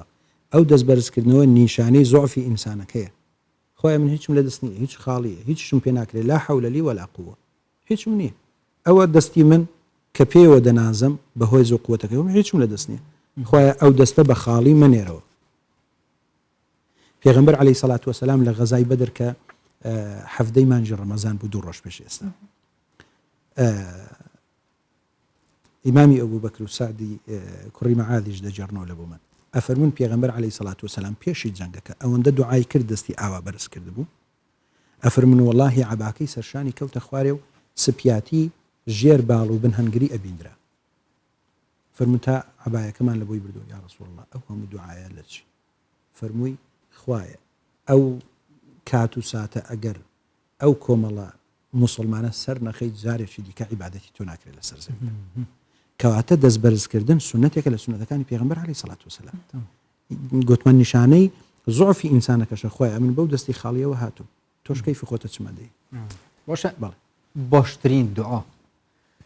و ئەم بزانین پێغەمبەری سەڵام سەرمان کردی و تایبەتیژی هەیڤە ڕەمەزانێتەوە چییە؟ تایبەتیژی 10 شەوێ دومای کە ئەم بەردەوام دووبارە بکەین. ئەو پرسیارەی تو هەمان ئەو پرسیارەیە کە دایکمان عائیشە ڕەزا و ڕەحمەتی خوای لێ بێ کاتێک لە پێغەمبەری کرد عەلەیهی سەڵات وەسەلام فەرمووی یا ڕەسوڵ الله لە 10 شەوی کۆتاییە چ دوعایەک بکەم زۆر خێرە، بە تایبەت ئەگەر زانیم ئەوە لەیلەتول قەدرە، هەستم کرد کە لەیلەتول قەدرە چ دوعایەک زۆر بکەم. پێغەمبەر عەلەیهی سەڵات وەسەلام ڕاستەوخۆ دەڕواتە سەر ئەو دوعایەی کە ئینسان پێویستی پێ لە قیامەت، نەک کاری دنیا. کاری دنیا کاتیە، سارێ ماڵی دنیاە، جوانیە، تەمەنە، هەمووی کاتیە، هەر کۆتایی دێ. فەرمووی بڵێ اللهم إنك عفو كريم تحب العفو فاعف عني. من ئەگەر خوا لێم خۆش بوو هەموو خۆشبەختیەکان و خۆشیەکانی منن، بەڵام ئەگەر خوا لێم خۆش نەبوو سارە بە من چی، vێلا بە من چی، ماڵی دنیا بە من چی، جاه و منصب بە من چی، هیچی ئیسیفادەیەک ناکە لە بۆ من کاتێک کە خوای گەورە لێمە عاجز بوو، کاتێک کە خوای گەورە عفوی نەکردم. کەواتە باشترین دوعا لە شەوانی قەدر و لە مانجی ڕەمەزانە بریتێ لەوەی بری خوایە بەس لێم خۆش بی، چونکە ئەگەر لێم خۆش بوو ئیدی کۆتایی بە هەموو ناماتیەکان و ناخۆشیەکان دێ. کاتێک کە نێوانی تۆ و خوای گەورە ئاشت بۆوە، سیلەکە کرایەوە، دەرگایەکە کرایەوە، ئیدی جارێکی دیکە ئینشاءڵڵا قەپات نابێتەوە. کیش دوعا بێ ئەگەر بەس ئەگەر ئەم زێدەتر بزانین ئەو دوعا و پێغەمبەری سەڵام سەرمون زێدەتر جوهاتی بەحثکردن بەس ئەزوارتیم گەلێک جارە اللهم إنك عفو كريم تحب العفو فاعف عني باسمان کرد گوتمان پێغەمبەر عەلەیهی سەڵات هەر نەسی vê نەسی بەرێ ئەو عفو عنا نەک بەس مرۆڤ بخۆ بکرد. ئەوە ئینسان ئەگەر دوعای کرد تاک لۆ خۆی، فقط ئەگەر هاتوو لە بۆ عام بوو احتیادیە خۆ ئینسان بەخیلی پێ نەکە، ڕەزیلی پێ نەکە. ئەمن کاتێک کە بەخۆم پێم خۆشە خوا لێم خۆش بێ، ئەبێ پێم خۆش بێ خوا لەوانەش خۆش بێ کە لە دەوروبەری منن، خوا لە خەڵکی دیکەش خۆش بێ. یعنی لەبەرچی ڕەزیلی بەوە بکەم کابرایەک هاتە خزمەتی پێغەمبەر عەلەیهی سەڵات وەسەلام و دیارە پێغەمبەری زۆر خۆشەویست، گوتی خوایە لە من و لە محەممەد خۆش بی و لە کەسی دیکە خۆش نبی. پێغەمبەر عەلەیهی سەڵات وەسەلام فەرمووی تۆ ڕەحمەتی خوای گەورە کە زۆر فراوانە تەسچیەکەیەوە تێدی چی بڵێم یا ڕەسوڵ الله؟ فەرمووی برێ خوایە لە من و لە محەممەد و لە هەموو خەڵک خۆش بی. ئەمە حتا وا پەروەردەکراوین، وا فێرکراوین لەسەر دەستی ئەو مامۆستایانە. تەنانەت دوعا بەس لە بۆ مسلمان ناکەین، دوعا لە بۆ غەیرە مسلمانیش دەکەین. اللهم هدی قومی فإنهم لا يعلمون. ئەمە وا لە سیرەی پێغەمبەر فێرکراوین و وا تعلیم دراوین لەسەر دەستی مامۆستایان و زانایان کە هەر لە بۆ مسلمان دوعا ناکەین. کاکە خۆ کەسێکی کافریشمان هەیە، کەسێکی بێدینیشمان هەیە، کەسێکی غەیرە دینیشمان هەیە، پیا و چاکە ڕێکە لە ڕووی سەقافەتەوە، لە ڕووی ئەتەکێکی ژیانەوە لەگەڵمدا و لە تعاملی ژیانی ڕۆژانەمدا عیبی نییە. بەڵام مەسەلەن لەوانەیە کێشەیەکی ئیمانیمان لەگەڵ یەکتر هەبێ، دینیمان هەبێت، دوعای لە بۆ دەکەم خوای گەورە هیدایەتی بدە. کەسێکە لەوانەیە مەشروب بخواتەوە بەڵام دڵی سافە، ڕێکە، عیبی نییە، خیانەت ناکە، درۆ لەگەڵ برادەکانی ناکە. ئەبێ ئەمن بای ئەوە وەکو مسلمان هەستی بەرپرسیارەتی برایانم هەبێ بەرامبەری دوعای لە بۆ بکەم تاوەکو بەڵکو خوای گەورە نەجاتی ئەویش. جا مامۆستا ئێستا باسێوانت کرد کە بۆ نمونە ڕەفتارێکی هەیە کە نابێ ئەیبێت، بەڵام ئەکرێت دوعای بۆ بکەیت. لە شوێنێکی تر ئەگەر ئێمە مسلمانێکمان هەیە زۆر خوداپەرستە و زۆر کەسێکی بەدینە لە وڵاتێکە ئەژی کە ئیمانیتیان نیە، وڵاتێکە غەیری دینە، غەیری مسلمانن، دوعا بۆ ئەو وڵاتاکە بە چاکە ئەوە ئەکرێت جایزە دوعا بۆ ئەو شوێنە ئەکات. وەکو گوتم ئێمە وا فێرکراوین دوعا لە بۆ ئەو نیشتیمانە بکەین کە لەسەری دەژین دوعا لە بۆ ئەو خەڵکە بکەین کە لەگەڵی دەژین ئللا مەگەر کەسێک کە زۆر خراپە کاریش بێ ئەسڵ وایە دوعای هیدایەتی لە بۆ بکەیت ئەگەر زۆر یعنی لە حد دەرچوو جا دوعای ئەوەی لێ بکرێ خوایە لە کۆڵمانی کەیەوە ئەگەر ناخۆ باشە من ئەگەر مەسەلەن بەیانی لە سوید بژیم یان لە ئەمریکا بژیم یان تەنانەت با بڵێن کاکە چوین لە ئیسرائیل ژیانمان بەسەر برد ئایا ئەمن گلەیم لە سیستەمەکە هەیە یان گلەیم لە خاک و نیشتیمانەکە هەیە ئەبێ لەوە تێبگەم ئەگەر گلەیم لە سیستەمەکە هەیە ئەوە جیایە ئەگەر لەگەر سیستەمەکە هاوتانیم ئەوە شتێکی دیکەیە دوعا دەکەم تاوەکو خوای گەورە ئینشاءالله بەخێر و بەچاکە بەدلیکە بەڵام خۆ من کێشەم لەگەر نیشتیمانەکە نییە ئەو عەرزەی کە لێرە لە کوردستان عەرزەیە و ئەرزە لە ئەمریکا شەرە ئەرزەیە خۆی شتیشکەنێ ناتوانم دوعای ئەوە بکەم بڕێم خوایە ئەمریکا هەمووی بەسەر یەکدا کاولکەی ئێلۆ خۆ کەسی باشی تێدا مسلمانی تێدا لەوانەیە خەڵکێکی تێدا بی ڕاستە لە ڕووی ئیمانەوە لەگەڵ من مسلمان نییە بەڵام مەسیحیەکی دڵپاکە مەسیحیەکی سافە لەوانەیە کەسێکی سادە و باش بێ و استیفادەی هەبێ تەن نەکرد لە بۆ خۆی لە بۆ منیش وای خودش ڕازی بێت مامۆستا وەزیر باپیر نەخۆشەوە میوانێت مەبین دووبارە ئیشڵا خودش وا ڕازی بێت و خودی خێرا بێت خوای گەورە دوعای قبول بنیت و هەمی بسەرمانە اللهم سلامت سەر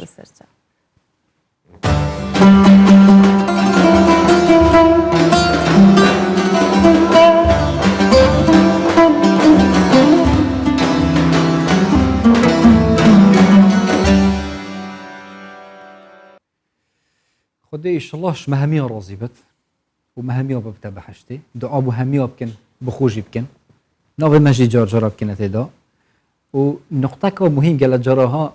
چه زوره مصلح چی زوره ناو بین انسان ها چه جارات مصلح چی نبند گل خوده هرگاه و پیتوی به هبی بچن دعا بکن اما و پیتوی چه هبد چه نبد هر دعا بکن دل دم ما پیتوی زیاده تر بخوده هی یکسر دعایت مقبول بنو ایشالله خودش همی راضی بد مكمل اف آخری بچین از افریقا آخری بیم گشتک خوش مدار باز کرد الحمدلله ام سلامتش زورینه و بس وجرال آخری افکار ما آری حسین دید گل مدا بزانی که شهوات شوا پشتی اینکه خود حس کرد پرخ و ده افکار ما زردش همیشه حولی رید گل مدا بود آری اف دمیتا باش پاشیف چوا در باز بود گیم روش از بجم یتماین که هی رمضانه میدیده تمام بود بازار یه چهار طیبت جید ویده میدا خلق نکات چنش در و بازار کردن یانجی طیبت جی ابریارهات یا داین کارگری سر بازار و کرونو فروت نکریه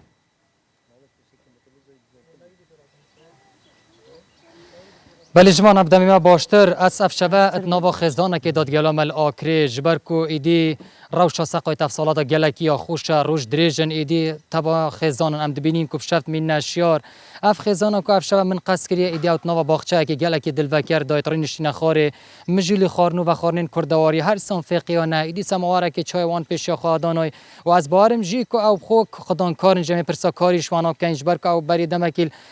سر کارت خواز بریم کو خدان بازار ام دبیج نوان که بازار چاوبولی است خواستم بحثوی که بکن کو ایدی الاکری خزان چاو شبین خود در باز کن جبر کو ایدی تو جی آگداری تا گوتی کو از بری دمکیات بما آکری مجترک کو تورتا جواکی دایتنم هندکیش تا عاجز زینجیله هر چاو بید ما به باش بو خدمت کر با ایدی هم خواستین کو بزانین لاکری ایدی شف چاو دار باز دبن اف خلکم بجلی شتی از خواستم کو گل میوانم خپاغم دست به کی حج از دهم گل تاغوم ایدی تو گل کرت خور نشته خور ماشاءالله ان شاء الله هر بختور بجین حج اون بحث وین دب رمضان اف سال چاو دار باز بیت رمضان جار چاوبون الله رمضان جار قصير حال بين دا نفسل كاكاين دا نبتاني ريفادين دا هل كاروني سيكاين الحمد لله انه دنيا خوشة دنيا حما دنيا كجلك خوشة اري والله دنيا كبرفرا ساي رحمة خدي ساي ساري ذي حكمتي دنيا جلك خوشة جلك بگویم بینین تو جا ما اشیار ایدین خزان کامل همین ماین اشیار جارا جین مان اشیار یان خلق زیکات نوست خدي بابي من چه هشیار بین دو مغرب نوین دو ساعت دو هفته نویج خود کن دو چلت خودوشین دو مریشکت خود بردین ما هو بی انو که خانی بی عالم خانی بی ماشاءالله هم تاجو چشتر جن خانی بین هندی بندن زلام ماندی عرب خود خانی بی عالم خانی بیجی حاجه بوجنید ویگوی یعنی کت ناراضی جی نهر دی بینی گازنداد کنو تو بیجی که هم جارت زیکات نوستن دا زیکا شول کن او ویگوی ترد نون یعنی شن نوست نیت واسطه خانی میجن خانی میر هون ماندی اب جناز ناراضی رازیش نینا خب بلا علی والله مرخ امرید هوید ماندی جنیش نفستی حتی ساعت 1 2 3 اما از چین از باره دا هی نو پپیچ کدا دول ککری رو که را سر کوین قرآن دا بچیکا برا دا بختیاران دا دم دی خواهد همه دا بم دا چین پیچکا خود پیچکا تاتی نبا دا هی نو علی والله ساعت روش خود چی داده چی سماقی چرین دا چینا نو بیستان رضا علی والله دست خوش حجا ان شاء الله تمن دریج بی از گلتجی پاوم قربان تو جی بینی کن خزان بخو صار نشتین چند جدل خوشه بونگو من دید بریدم کینگ زبرین و گفتم سرکاری زبرین چه کار کیت کن بازار چوای افسال خلق چوا قصد بازاریت کرد بله پیش وقت خیراتنا کانال کردستان 24 کم بو ناوی باغچه‌ای الحمدلله از او برایت خو کار خود کین ناو باجری دام هم داد نشین شبانه تینه و داد نشین برایت خو دایکا خو عائله خو هم داد نشین ناوی باغچه‌ای الحمدلله جنگل که خوشه شکر بو خدای مازن الحمدلله امن آسایش خوشه یعنی یا آرامه رب العالمین ان شاء الله في کردستان چجال متگ نداد بزنا خدای رب العالمین ان شاء الله رمضان که خیر و شایی دی بین سری بزنا خدای درگه که خوش به همه بسلمان وقت بزنا خدای رب العالمین ان شاء الله رمضان که خیر و خوشی ناف همه بسلمان که دو بیتکر روش وقتی این چنا سرکاری چدم چنا سرکاری ایدی این شف چدم تین اول سرکاریت خو خود سیدام هم ساعت یا راستی ساعت 10 تچین حتی ساعت یک شبه کنی و شبه کنی و شبشته اینا و داد نشین حتی سپیده و باشی وقت خوینو برایت خو الحمدلله و گدای که خو گخزانه خو هم دانشتین الحمدلله جوا که گلک خو جمع بین سری سیدای من بله گلک سپاس بواجی ان شاء الله هر دیب خوشی و بختواری جن ایدی جوان اگر که واجی دیمن دادید بیت اوان خارنین کردواری و که باهی وکت که تجیرا و میجنو فقه و سمواری خواه چای دانه ایرایدی بو ماجی روشا که گلک خوش پیدا کری امیش درینی نخوره ما گوت یوانا جی حتی کم واتش تاب دو مایک تینی دم هنگی هم دل دفانا رابین مجد بیت وکی بیجین کو براستی جی خلک گلک افسالا گلک بختواره ام بینی کو گلک دل خوشه و گاوی اف خزانه حتی وی دمیت شیارن کاود بیجن ام دی پاشی واخو خوین هنگی دی نوین جبر کو اوج نشانه وکی که دی خلکی همه تشتل بردسته های بله وی خودش ترازی بد پاشیوا جماعتش صحت بد خیر و برکت بد راستی سفره که ماشاءالله ریکوپیک او صح بله ان شاء الله سفره کی پر برکت بد دستی توش خوش به عاری باشا لا اکروا دگرینوا هولیر بو پایتختی هرمی کردستان که شوانه خلکی زور لەگەڵ ڕێنمایەکانە کە چاودێریش ئەکرێت ئەی خۆپارێزی لە ڤایرۆسی کۆرۆنا بەڵام لەگەڵ ئەوەشدا دیسانەوە هەر ڕێژەی توشبوون بە ڤایرۆسی کۆرۆنا زۆرە ئێمە ئەمانەوێت بزانین زەردەشت لە هەولێر چیمان هەیە کە ئامادە بێت ئێستا بۆمانی باس بکەیت زەردەشت کە تۆ شەوانی مانگی ڕەمەزان چەند ئەڵقەیەکە لەگەڵ ئێمەیت و باسی هەولێرمان بۆکە ئەم شۆ چیت ئامادەیە بۆمان باسی ڕۆژی ناو بازاڕیشمان بۆ بکە پێشمان بڵێ لەکوێی شەوی تۆش شواش سوان شواش جوان شخو من دید که هفکار من آری لآکر چه پیشانی بینراندا لحیا الهولر از ایرو لجهه کی جدا من پرانیا میوان الودر الناف خوردنگه که دمن فتاره دا همی بیانی نه یعنی ام کارم ببیشن خلک عربت بغداد نه یعنی باش پارزگاه باش رو نوراست عراق نه یعنی لبنان نه یعنی سوریه نه از خوازم بری که در باس جمع میوانه خب خورنا پاشی الودر پیشانی بینر کورسام دوست شار بودم چا هفکار من آری سفرا مالباتا که کرد لودر پیشاندا لورجی خلکن بیانی جدا جدا هنه خارنن روجاوایی خارنن کردواری ین عربی وی رنگی مالبات و خلک شوین خو درباس دکن پاشی و دخون مانگا خویان جماع خور وجه درباس دکن سووان جوان یعنی واتا چندین جیان جواز و جدا لهولی را پایتخت هنه و کوادید کو اف هفکار من بلز دیمنام پیشانده ده لتشتی کل هولیر بالکش همین نتوک بی جوازی بی جدایی لیدجی است خوازم در باسی جمع مالباته که به مالباته که خبری که از در باسی زندی ببم و کمونانی زمان پرانیا او کسی نویداری همی بیانی نه از خوازم به عربی جوان بپرسم و دست پیکیجی یکسر جی پشت راور گرین گلو شبین رمضان الهولیر پایتخت شوانه مساء الخير مرحبا نعتذر انتم عم تاكلون سحور اجواء رمضان باربيل حاليا اقدر اقول رائعه يعني الحمد لله انا من بغداد اي نعم بس سكان اربيل صار 5 سنوات تقريبا واجواء رائعه امن والحمد لله يعني انه شكرا رمضان كريم. كمان تخبرينا شو تاكلون حاليا، شو تتسحرون؟ والله دائما هو السحور قد ما يكون خفيف يكون احسن. يعني سحوري المفضل انه هو الجبن والبطيخ، حتى اريح للمعده. شكرا لك. جوان سوفان از خوازم ورگرینم کو اف مالبات الودره گوتن او خلک بغداد نه هولیر جان خوشه آرامی و آسایش لاری ما کورسان کوشتی کو اولوربن ده همان دمه ده او خانم دگل وانجی گوت کو خوارنن پاشیود لازم سویک بن وان ده خوارنن سویک دخون پی سوارن خودر باسکن وی رنگی شون هولرینه. بەڵێ زۆر سپاس دەکەین زەردەشت لە هەولێرەوە لەگەڵ ما بوویت. گەلەک سپاس پۆشیوێت هەردوو ئالیان ڕاستی پۆشیوێت وەکێن بژین بزەوق بین یە پشەوق بین سەحەت بت بۆ هەر کەسێکی کو دەست پۆشیوێ کرد بت و خودی خێرەوانژی بنوێستەوێت پۆشیوە حاضرکەن تایبەتیژی دایک و خشکە. ئەمە من لەو نوعانم ژمان لەگەڵ تۆ ئەسڵەن ئەو فرسەتەم بەرنەکەوت ئەم ساڵ. بێژم تفتۆڕەژی حاضر ناکی.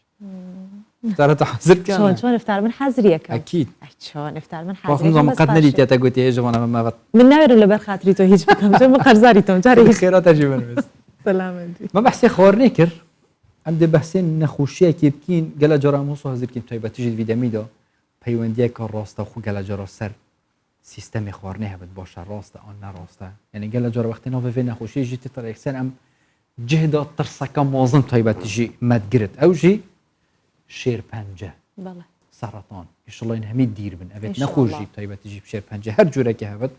خدي شفاي بو افريقيا سلامتي بتشرب زيترين دم يعني روبنا فاس حتى هو كبري بله وسپاس بخوا استا زانستی پزیشکیش ئەوەندە پێش کەوتووە کە تەنها جگەل لە چارەسەرەکان ئەوە ورەی بەرزی کەسەکان یارمەتیدەرە جگەل لە چارەسەرە پزیشکیەکان بۆیە هەمیشە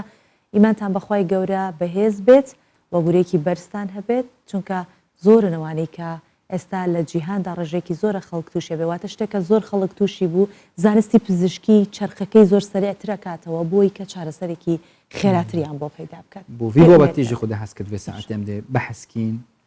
پسپۆرمە پێتەڤە ژدەفخو وی بابەتی بەحەس ناکین دەگومان هەنزانست جنینە جا خوددا هەست کرد ئەفشەوە دکتۆر سەرکەوت خۆشنا و پزیشکی پسپۆری شێرپەنجە و نەخۆشیە درێژخوان ئەفشەوەت گەرمەدا دکتۆر گەلە بخێر هاتن و خودش فەڕازی بێت ڕەمەزانەوە پیرۆست خودی ڕژینەوەش زۆر سپاس لە بەڕێستان سلااو لە بینەرانیش زۆر سپاس بەخێر هاتی دکتۆر دکتۆر لە سەرەتاوە کە باسمان کردوتمان ڕێژەیەکی زۆر خەڵک تووشی شێرپەنجە ئەبێت و جۆرەکانی زۆرن وەک پێش ئەوەی کە بینە ناو پرۆگرامیش باسمان لەوە کرد کە لە 100 جۆر زیاتر جۆری شێرپەنجە هەیە بێگومان کە ژمارەکە ئەوەندە زۆر بێت خەڵکێکی زۆریش تووشە بێت لەگەڵ ئەوەشدا زانستەکە بە پێشتر بکەوێت بەڵام لە کاتێکدا کە بێ بە ڕەمەزان ئیتر کەسێکە دای من نەخۆشە زیاتر دڵی بەوە ئەکرێتەوە کە لەگەڵ خوددایە ئیمانی بەهێزتر بکات بۆی کە شفای بدات چەندێک نەخۆشەکانی شێرپەنجە ئەتوانن بە ڕۆژوو بن با پێش هەموو شتەوە بزانی بەرە طبعا بەڕۆژی بوون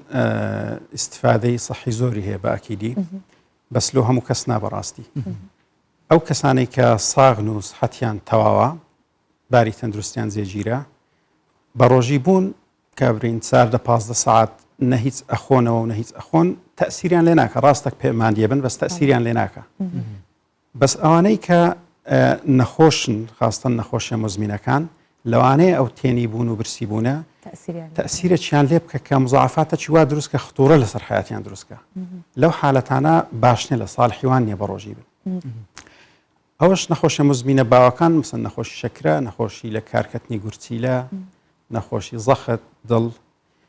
و بێگومان نەخۆشی شێرپەنجەش کە اختصاصی منە ئەگەر زیاتر باسی نەخۆشی شێرپەنجە بکەین کە چێ ئەتوانی بەڕۆژی بی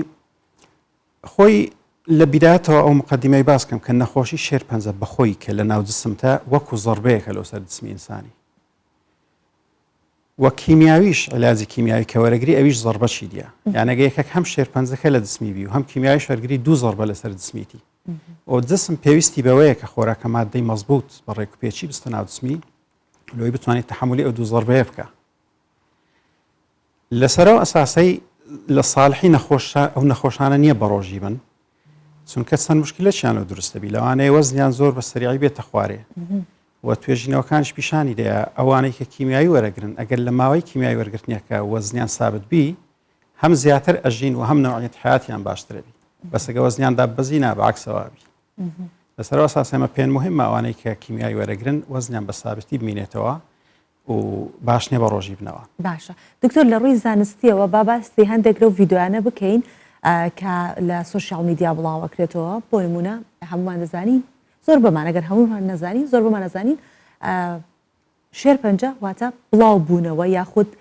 گەشەکردنی زیاد لە حەدی خانەکانی لەش بە ڕۆژوو بوون چی ئەکات لە کاتی برسی بوون خانەکان لاوازەکات ئەو کاتە بە ڕۆژوو بوون نابێتە هۆکار بۆی کە خانەی شێرپەنجە لاواز بکات لە هەندێک ڤیددیۆکان ئەوها دەرەکرێت دروستە لە ڕووی زانستیەوە ئەوە طبعا ئەو مەفهومەی تەجویع خەلایە سەرەتانیە کە زۆر زار باسەکرێت لە فەیسبوک و زۆر نەخۆشەکانیش لێ نەپرسن حقیقەتەن هیچ دلیلێکی علمی نییە لەسەری خۆی شێرپەنجە چییە شێرپەنجە نەخۆشی جینەکانە خەلەل لە سیستەمی بەڕێوەچوونی خانەکان دروستەبی کەوا ئەکە خەلیەکە بەردەوام دابەش بی و نەمری چکە خانەی طبیعی چەند جارێک دابەشە بی و پاش پیرەبی و ئەمری بەس خانەی شێرپەنجەی ئەو قابلیەتەی لۆ دروستەبی کە بەردەوام زۆر بی بەردەوام دابەش بی و گەشە بکە و بتە سەبەبیەوەی زۆربەی جار گرەیەک دروستەبی وە شێرپەنجە ئەو خانەکان ئەو قابلیەتەشیان هەیە کە لە دەوروبەری خۆیان بۆڕیخینی نوێ دروست بکەن لۆی بەردەوام خواردنیان لۆ بێ ینی حقیقەتەن ئەگەر نەخۆشە شێرپەنجەی هەبی ئەتوو برسی بکەی ئەتو شخصەکەی برسیەکەی نەک شێرپەنجەکەی شێرپەنجە خەلایە شێرپەنجەکان زۆر لەوەی گورسترن کە برسی بن بە برسیکردنی ینی خانە ساغەکان برسی ئەبن بەڵام خانە شێرپەنجەکان بەردەوام خۆراکە مادەی لە خۆیان سەح بکەن دکتۆر souvent بچەکیە پلەس بی ئەم ڕاست ئینۆنێت نۆ ڕەمەزۆنێدا هەموو هەمیە بەحسکین باشەوەکی وە ئێمەژە پێکری 100 جور زیاتر شێرپەنجەیەت هەین مادەم 100 جور زیاتر هەنە چاوە مرۆڤ زۆنت خودێ نەکرد ئەم یۆنژی ئێکێ دیێ مەعڕەزە تووشی هەر جۆرەکە شێرپەنجە بت و ئەم بزانین کیشکە گەلێکی یە مەترسیدار و کیشک هەنێک و نەت مەترسیدار مرۆڤ زی ورەیە خۆ تایبەتیژی یعنی ئەحساسە مرۆڤی گەلێک تەسیر لێ نەکرد و مرۆڤ یەکسەر بکەوت نەبتنێ شێرپەنجە یعنی هەموو مرۆڤ خوب بکەوت وەکی مرۆڤ زۆنت و کەسێکی تووشی شێرپەنجەی بێ هەموو مرۆڤ زۆنت یەکسەر بکەوت ژبلی نەخۆشی کوویت ئێخینت طبعا یەک مەفهوم هەیە زۆر مهمە ئەویش ئەوەیە کە تەشخیصی شێرپەنجە یەکسان نییە بە مردن لەوانەیە پێش چەند سارێک پێش ئێستا 30 سار پێش ئێستا شێرپەنجە زیاتر خەرچی ئەکوشت بەس ئێستا لەم زۆر تەتەوری کردێ بەڕاستی دەرمانی نوێ پیا بووە کە زۆر جار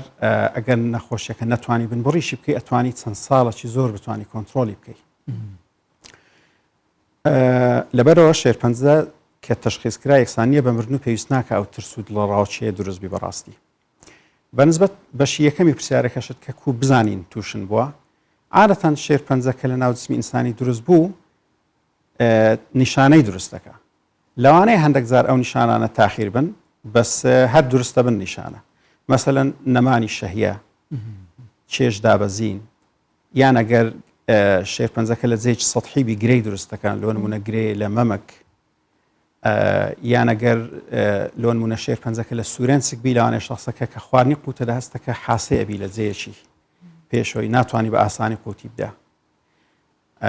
ئەگەر شێرپەنجە مەسەلەن لە ڕێکتەم کە پێوترە ڕاستەیان مستەقیم بە عەرەبی ئەگەر لەوێبی خین لەگەر پیسایی دێ ینی عادەتەن نیشانەی دروستەکە کە تو هەست بکەی شتێک ناتەبیعیە کام شێرپەنجەیە کە هیچ نیشانەیە لە خۆی دەرنابڕێسە سپاس بخوا هەرچەندە شێرپەنجەی مەمک ئەوەندە مەترسیدانیەگە لە سەرەتاکەوە بەڵام لە دەرەوەیە بەدەست بە سەرە پەنجەکان لە کاتی فەحسی ذاتی هەستی پێەکرێت بەڵام کام شێرپەنجەیە هەستی پێ ناکە هەتا تەشە ناسێت عادەتەن ئەو شێرپەنجانەی کە زۆر عنیفن مەجال نادا بە ئیسراحەت نیشانەکانت و هەست پێ بکەی و کاتێک نیشانەکان هەست پێ بکەی و ئۆڕێدی براو بوویتەوە لە جسمی نمونەی زۆر باریز لەوەی شێرپەنجەی سیەکانە نەوعی خاصی کە پێوترێ خانەی بچووک سمۆڵ سێڵ لەنگ کانسەر ئەوەندە عنیفە یعنی سیر نییە گە شخصێک ئێستا هیچ عیبی نەبی لەو لەحظەی بە خلالی 4 هەفتەی گرەیەکی چەند سانتیمەتری لە سیەکانی دروست بووبی بەبێ کە بزانێت ئەوەندە بە سەریعی و عادەتەنیش ئەگەر بێت و گرەیەکە نێزیک بی لە بۆڕیەکی خین مەسەلەن تۆزێک برینداری بکە لەگەر کۆخی خین بێ ئەو باشە زوو هەستی پێیەکە بەسەگە تۆزێک لە جێشی لابەلابی لە ناوسیەکان کە لە هیچ نێزیک نەبی نە لە بۆڕی هەناسە و نە لە بۆڕێخینەکان لەوانەیە بە ئیسلاحەتی خۆی گەشە بکە و نەفەرەکەش هیچ هەست پێ ناکە و زۆر بە خێراییش لەوانێت تەشەنە بکە لێ زۆربەی جار ئەوانەی کە ئەو سمۆڵ سێڵ لەنگ کانسەرێنە هەیە کە خانەی بچوو چپێرن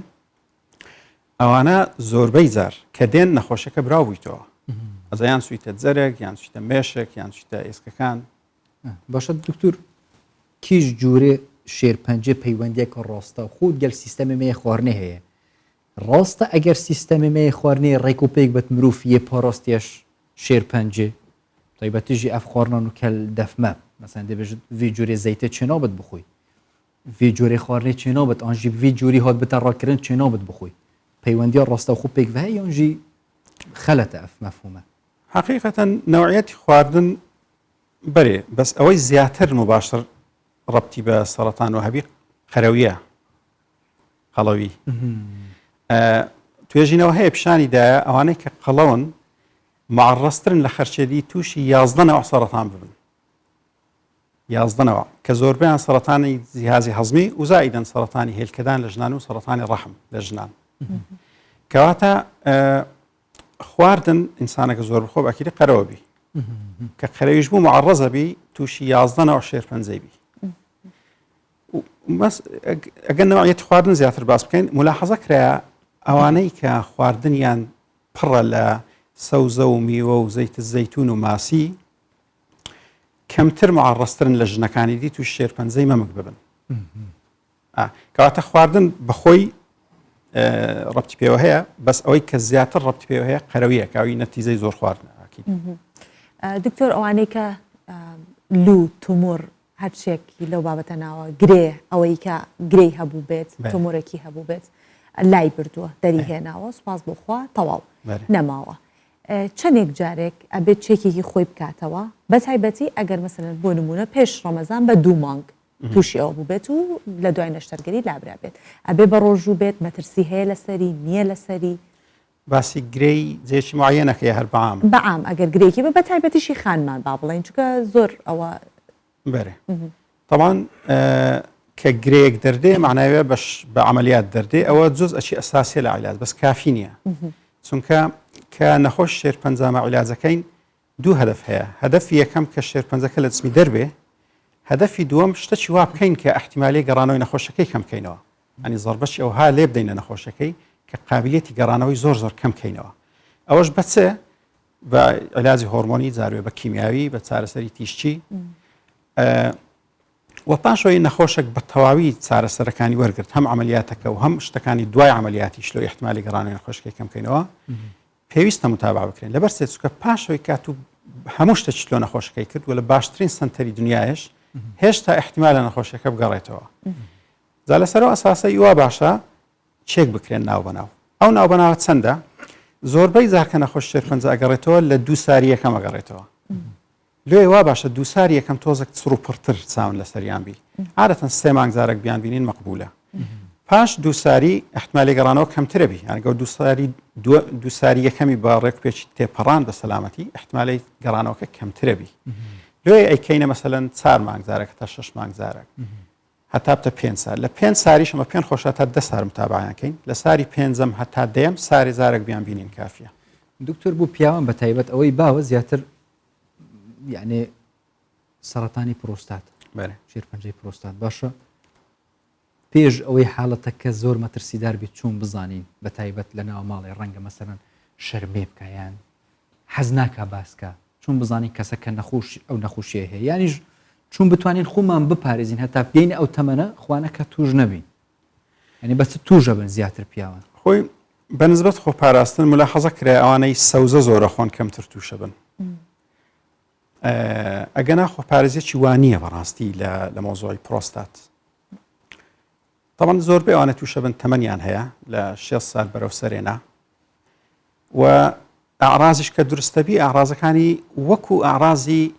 حالەتە چی دیە کە پێگوترێ بیناین پرۆستاتیک هایپەرپلێژ ینی ئەستوربوونی پرۆستات کە شتێکی حەمیدەیە و سەرەتان نییە ئاڕازەکانی شێرپەنجەی پرۆستات وەکو ئاڕازەکانی ویە لێ هەر کەسێک کە ئاڕازانەی لێ بەدیار کەت باشە متابعە بکری ینی خۆی فەحس بکە مثلا فەحسی PSA هەیە فەحسە چخینەی پرۆستاتیەکری ئەگەر زۆر بەرزبی ئەو کاتی دەتوانین زەرعی لێوەرگرین لە بەشێک لە پرۆستاتی پارسەچی گچکۆکە شانەوەرە گیرێ و لەسەر سلایدێکدا ئەندرێ دکتۆری شانەزانی تەماشایەکە و قرارە ئایاوە شێرپەنجەیە یان نا. طبعاً ئەوەی باسکەین کە شێرپەنجەی پرۆستات هەموو جارێ زۆر خەتەر نییە بەڕاستی. هەندێک جار هەیە ئەوەندە کیزە و ئەوەندە لە سەرخۆ گەشەیەەکە کە حتا ئەگەر هەر تەشخیصی شینەکەی هەتا و نەخۆشەما هیچ مشکلەی لۆ دروست ناکە. بەس هەندێک ناویشی مالێسف ئەوەندە عنیفن بە خلالی چەند مانگەی لەوانێ نەخۆشەکەی بکوژی. ئەگەر یەکێکەوە ئاڕازانەی لێ دروست بوو پێویست ناکە بترسێ بەس خۆی فەحسکە باشترە لۆی ئەگەر شێرپەنجەبی هەتا بزانین دەرەجەی عنفەکەی چەندە عیلاجی دەوێ ناوێ چونکە نەخۆش هەیە تەشخیصەکەی شێرپەنجەی پرۆستاتی هەیە بەس عیلاجی ناکەین. اقتراحکەین کە متابعکەین بزانین چی لێ دێتەوە. ئەگەر عیلاجی ویست و زانین تەشەنەی کرد ئەوجا عیلاجێک. دکتۆر بۆ ئەو خانمانەی کە لە ڕەحم کێشیان هەیە و تووشی شێرپەنجەی ڕەحم ئەبن هەر بە هەمان شێوە بایۆکسیان بۆ ئەکرێت ئەگەر دەرکەوت کە شێرپەنجەی هەیە لە دوای بایۆکسی کردنەکە هەندێک جار ئەوەستن بزانن تەتەورەکات یاخود فەرقەکە لەگەڵ پرۆستاتە. نافەرقی هەیە فەرقی هەیە. شێرپەنجەی منداڵدان ڕەحم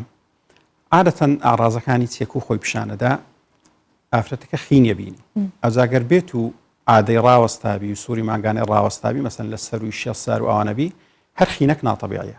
بەس ئانەی تەمەنیان گچکەترە لە پەنجای ئەوانی کە سووری ماگانەیان هەیە لەوانێ نەزانی ئایا ئەو خینەی سووری ماگانەیان نە بەس عادەتەن سووری ماگانە فترەی معەیەن خیندی ئەگەر لە بینەکان خین هات ئەو دەبی فەحس بکرێ عادەتەن بە سۆنارە بدایەت فەحسەکرێ ئەگەر هەستکراشتە چی ناتەبیعی هەیە دەبی بایۆپسی لێوەرگیرێ وەزعە ئەگەر زانرا سەرەتانە عادەتەن دەبی ڕەحمەکە دەربێ وەکو شێرپەنجەی پرۆستات نییە ئەگەر زۆر لە سەرخۆ بێتە پێشچاو بتوانین متابعیکەین بزانین چی لێ دێتەوە ڕەحم عادەتەن دەبی ڕەحمەکە دەربێ یعنی دەرهێنانی ڕەحم لە هەر ئافرەتێک معنای ئەوەیە کە لە دوای بایۆپسیکردنەکە معنای ئەوەیە کە بەتەما بووە یان خەلایی سەرەتانی هەبوو بۆیە دەرکراوە عادەتەن وەختێکە و عملیاتی دەرهینانی ڕەحمەکرێک کە شێرپەنجەکە سابت بووبی کە هەیە بە بایۆپسی بەزەڕا دکتور گەلە جۆرە ئەف گلەیە ئەف گۆزندەش دکتۆرەت دەکرێن دەچێت فەحسە خوکت نەخۆش یەکسەر وتم یعنی یەکسەر دکتور دەبێشتێت تو تووشی سەرەتۆنە شێرپەنجەیەوی ڕەنگە ئەف گلەیە شۆژی هات بتەکردن چون ئەوها بە یەکسەر بە نەخۆشەکەی دەڵێت تووشی شێرپەنجە بووی یەکسەریش نەخۆشەکە یعنی وەزعی دەگۆڕدرێ وایە باشە پەیوەندیکی ڕاستەوخۆ هەیە لەگە عیلاج وەرگرتنی کیمیاوی لەگەڵ ئەوەی کەورەی بەرزبی خۆی بەخۆی مەسەلەن وەزعی خۆی خراپ نەکە هەم هیوای هەبی چاک بتە یانیش پەیوەندیکی ڕاستەوخۆ بینیان نییە و عیلاجی کیمیا دەبی وەرگری ورە چوون بی چوون نەبی تەسیر ناکە بە ئەکیدی ورە زۆر مهمە لەو نەخۆشانێکی شێرپەنجەیان هەیە و کە نەخۆشیش تازە شێرپەنجەکەی تێدا تەشخیصەکرێ بەڕاستی دەبی دکتۆر خبڕی هەبی کو ئەو معلوماتەی بگەینتە نەخۆش و کە سوکاری نەخۆشی حقیقەتەن معلومات وەکو خواردن و وەکو هەر شتێکی دیە دەبی حەسب حاجەت بدرێتە شخصی ئەتوو کە نەخۆشکە تازە شێرپەنجەکەی تەشخیص بووە دەبێت و بزانی چەند معلوماتی دەوێت چونکە نەخۆش هەیە حەزی لێ بە نقطە و فاریزە هەموو تەفاسیلێکی بزانێت سەر نەخۆشەکەی خۆی لەو حالەتانە ئەتوو گوناحە پێی نەرێی مەحرومکرد ناگە پێی نەرێی بەس ئەوش بە تدریجی بەس نەخۆش هەیە هەر بەڕاستی نایهەوێ بزانی مەسەن ئەرێ من سیقەم بە تو هەیە وەکو دکتۆر سیقەم بە کەسوکاری خۆم هەیە ئیدی هەرچی بە باشە زانن لۆم بکەن ئەتو لەو حالەتەش گوناحە پێی برەی چونکە نایهەوێ بزانی عادەتەن دەبێت و بە خەتوە خەتوە بچێ پێش یەکەم زار بزانی نەخۆشەکە ئایا مەسەن پێرەی فەحسەکانم نەتیجەکانم هەموو لەکنە حەزەکەی پێت برێم چییە ئەگەر گوتی هەستت کرد پێخۆشە ئەتوانی بەرەبەرە بچێ پێش و پێی برەی نەک یەکسەر ڕاست نییە یەکسەر بەڕاستی ئەو معلوماتانە بگۆترێ دەبێت و استعدادی نەفسی نەخۆشەکەی بەرەبەرە دروست بکەی ئەو زەختوە خەتوە شتەکانی پێ برێ جا دکتۆر ئەنجامدانی چارەسەری کیمیایی زۆر جار تووشی ترس و دڵە ڕاوکیانەکان هەم کە سوکاری نەخۆشەکە هەم خودی نەخۆشەکە کە ئەڵێ پێویستت بەوەیە کە چارەسەری کیمیایی وەربگری تەواو بە کوردەواری خۆمانەڵێن لە ناوسکەوە ئاپچڕێن تا چەندێک ئەتوانین ئێوە پزیشکان ئەتوانن ئەمە ساغ بکەنەوە کە مەرجنیە هەموو چارەسەرێکی کیمیایی کۆتاییەکەی دوولەگیانی ئەو کەسە گیان لە دەستدان بێت چکە زۆر بێمان وا بیرەکەینەوە ئەوەی کیمیاییە تەواوی تر وایە ڕاستەکەی طبعا یەک نقطە زۆر مهمە ئەویش ئەوەیە پێدانی کیمیایی بە نەخۆشی پێویستە تەوازونە تێدا پارێزرێ. تەوازن لە بینی چوچێ، لە بینی کەمیەتی کیمیاویەکەی و لە بینی سحەتی نەخۆشەکەی. ئەگەر بێت و ئەو شخصی کە کیمیاویەکەی ئەدا خبرەشی باشی نەبی لەو مەزالەی، ئەو تەوازنەی لەوانە پێڕانە گیرێ، لەوانەیە کەمیەتێکی زۆر بداتە نەخۆشەکەی لەسەر حسابی سحەتی نەخۆشەکەی، نەخۆشەکە بەجێی وانووسێ فترەی زۆریان لەوانەیە هەر پێ بمری.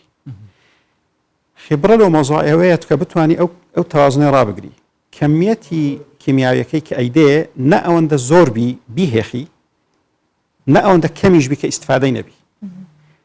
عادەتەن ئەم کە کیمیاوی دەمە نەخۆش ئەو ئەتمینانیان ئەدەمێ کە زۆربەی نەخۆشەکانی من سەرکەوتوو بووینە لەوەی کە ئەو تەوازنەی پارێزین، ئەتمینانیان ئەدەمێ کە نەوعیەتی حیاتت هەر بە شکلێکی طبیعی ئەمینێتەوە. زوڕعی یەکەم حەسەب ستاندەرد عالەمیەکان حەسەب وەزن و طول ئەیدەینێ، بەس لە بۆ زوڕعی دۆ مەگەر زانین تۆزێک پێ هیلاک بووە تانین تۆزە چلۆ کەم کەینەوە 15 125 لە کەمیەتەکەی. زۆر مهمە لە خلالی ئەو فترەی کە کیمیایی وەرەگری ئەز ئاەت 4 مانگە 6 مانگیان هەرچەندە نەخۆشەکە نەوعیەت حیاتی وەک خۆی بمینێتەوە بە طبیعی. ئەوە نقطە کە زۆر دەبی تەرکیزی لەسەر بکرێ بەڕاستی. یعنی مەبەستمەوەیە ئەوەی کە کیمیایی بەکار ئەهێنێ واتە کۆتایی ئەوە نییە تەواو ژیانی بەرەو کۆتایی بوون ئەڕات ئێوەکو دو چارەسەرها شتێکە با بیکەم کەشکم نەجاتی زۆر جاروا بیرەکەنەوە تاڵە گەیشتە مەرحەلەی کیمیایی تەواوی تر ناژی. نانە ئەوە مەفهومەکی ڕاستنی حقیقەتەن پێویستە ڕاستی بکەینەوە. ئێستا مەسەڵەن نمونە ئەوانەی شێرپەنجەی مەمچیان هەیە. ئەگەر متتەوڕ بی و مەسەلەن چوبی تا عقدە لیمفاویەکانی ژێرباڵی بەس انتشاری نەکردبی ئەمە بەنیەتی چارەسەری بنبڕ عیلاجیەکەی. وەکو پێشتریش باسم کرد یەکەم جار عملیاتەکە ئەکرێ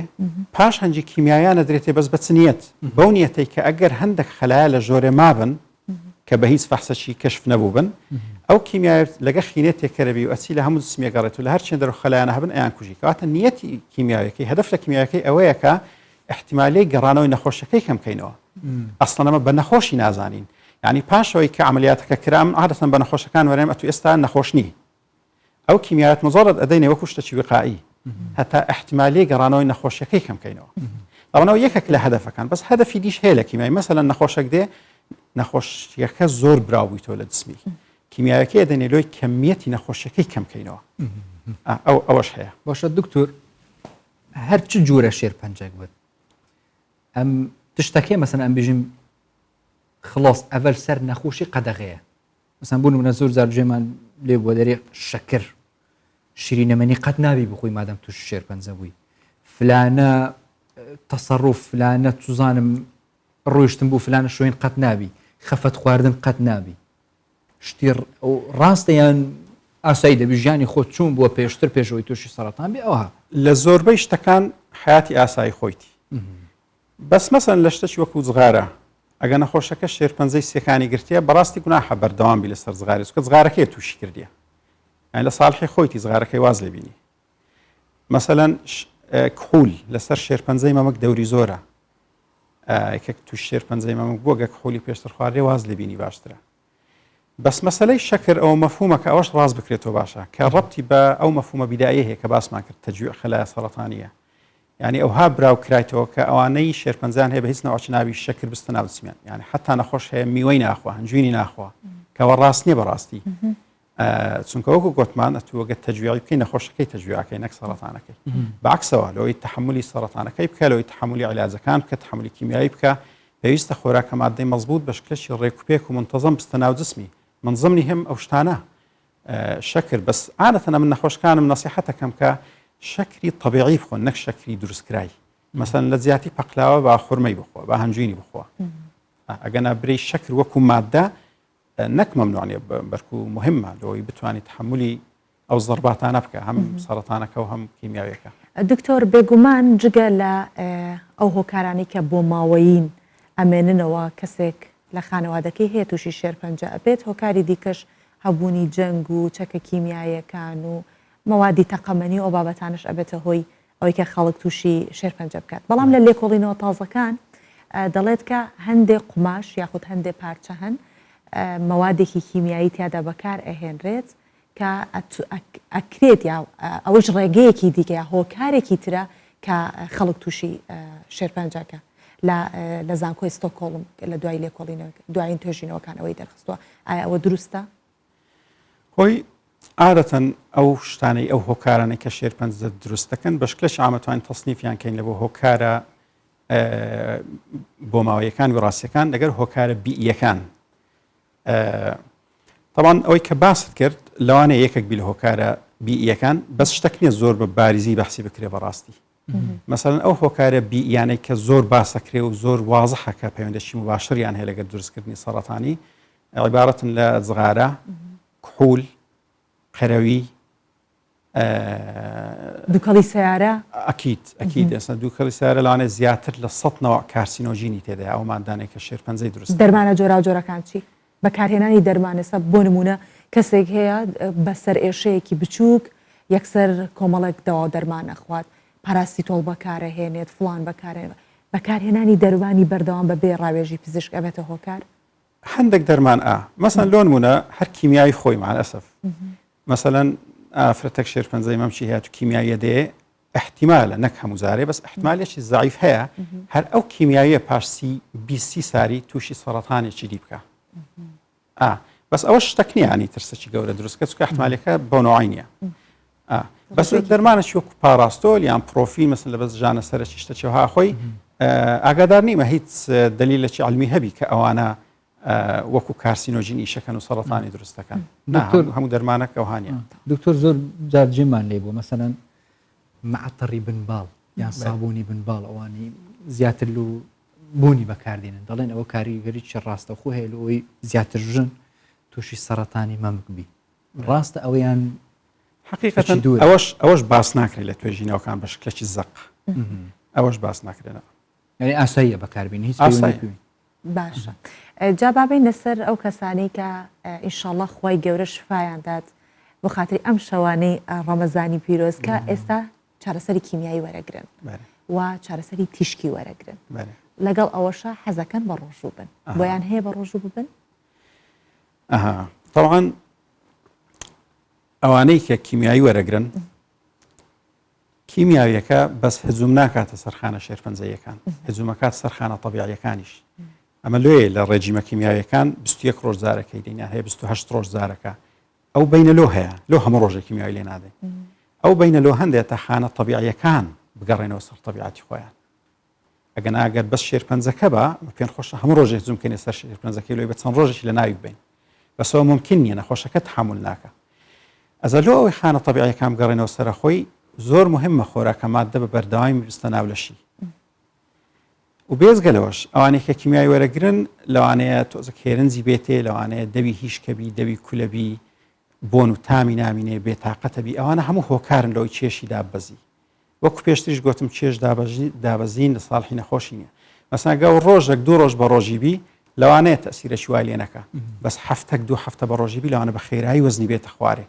کە ئەوە لە ساڵحی نییە و باش نییە لێ بە شکلێکی عام ئەوانەی کیمیایی وەرەگرن بەڕاستی باش نییە بە ڕۆژی بن نابێ بە ڕۆژی بن چونکە لۆ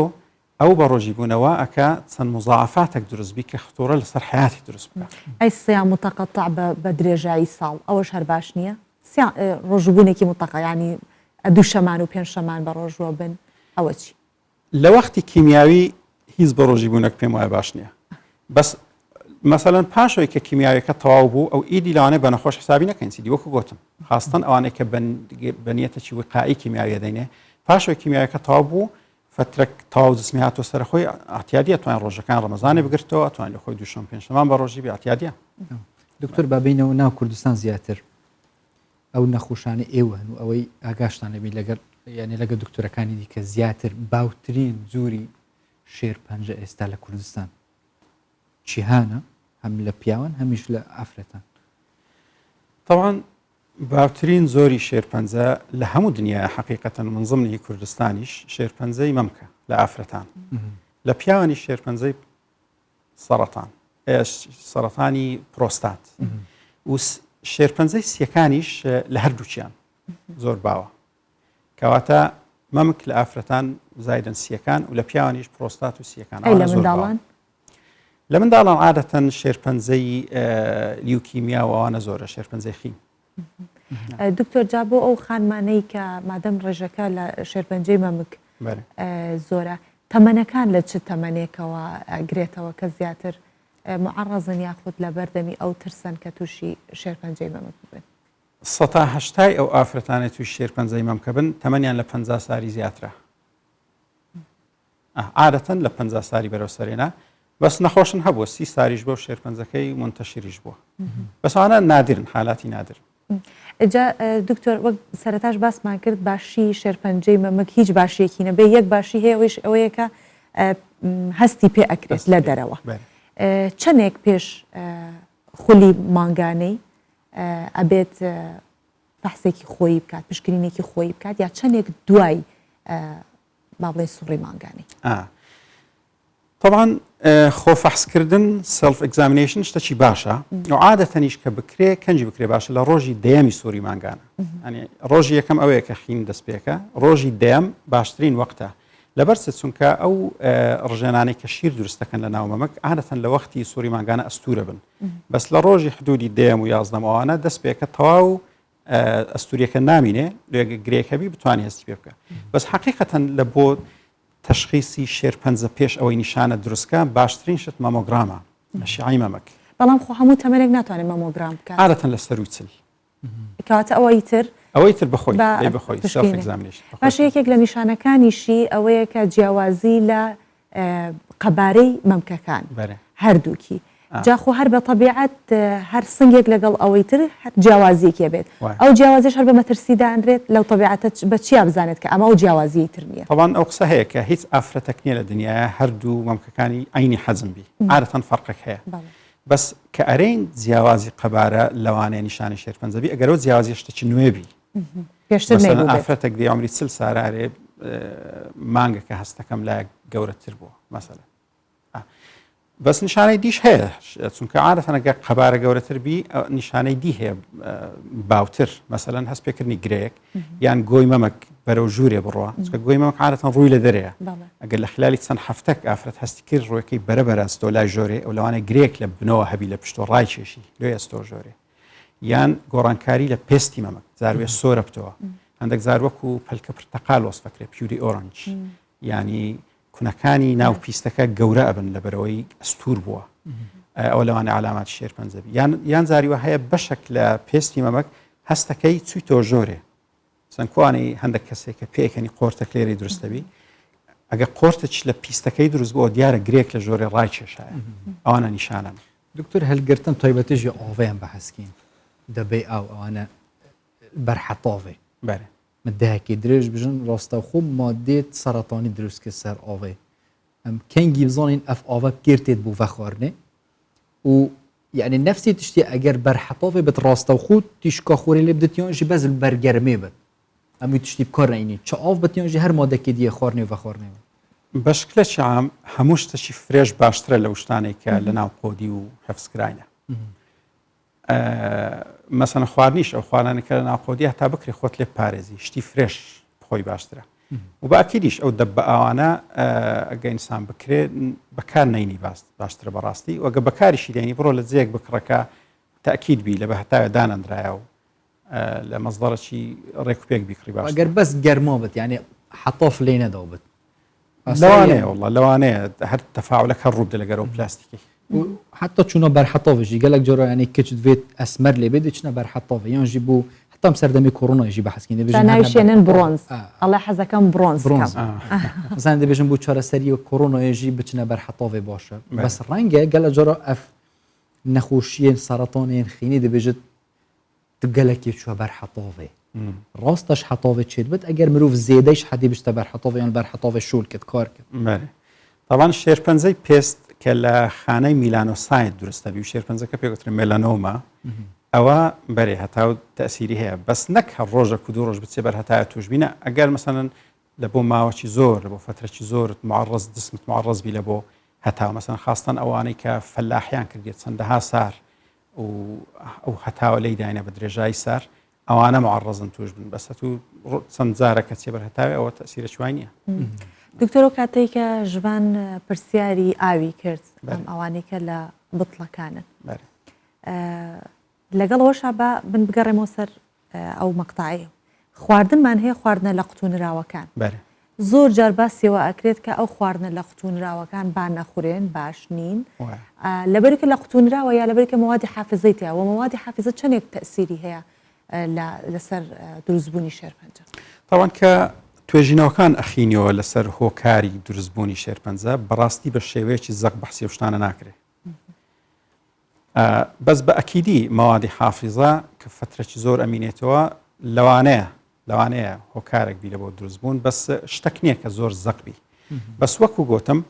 لە هەموو حالەتەکان ئینسان تەرکیز لەسەر خواردنە فرێشەکان بکە زۆر باش. دکتۆر ئەم قسەی تۆ ئێستا دڵخۆشکەرە بۆ ئەو کوڕکچانەی کە تەمەەن 17 ساڵ 15 ساڵ حەزە هەندێک خواردن هەیە تا تایبەتە سەریع و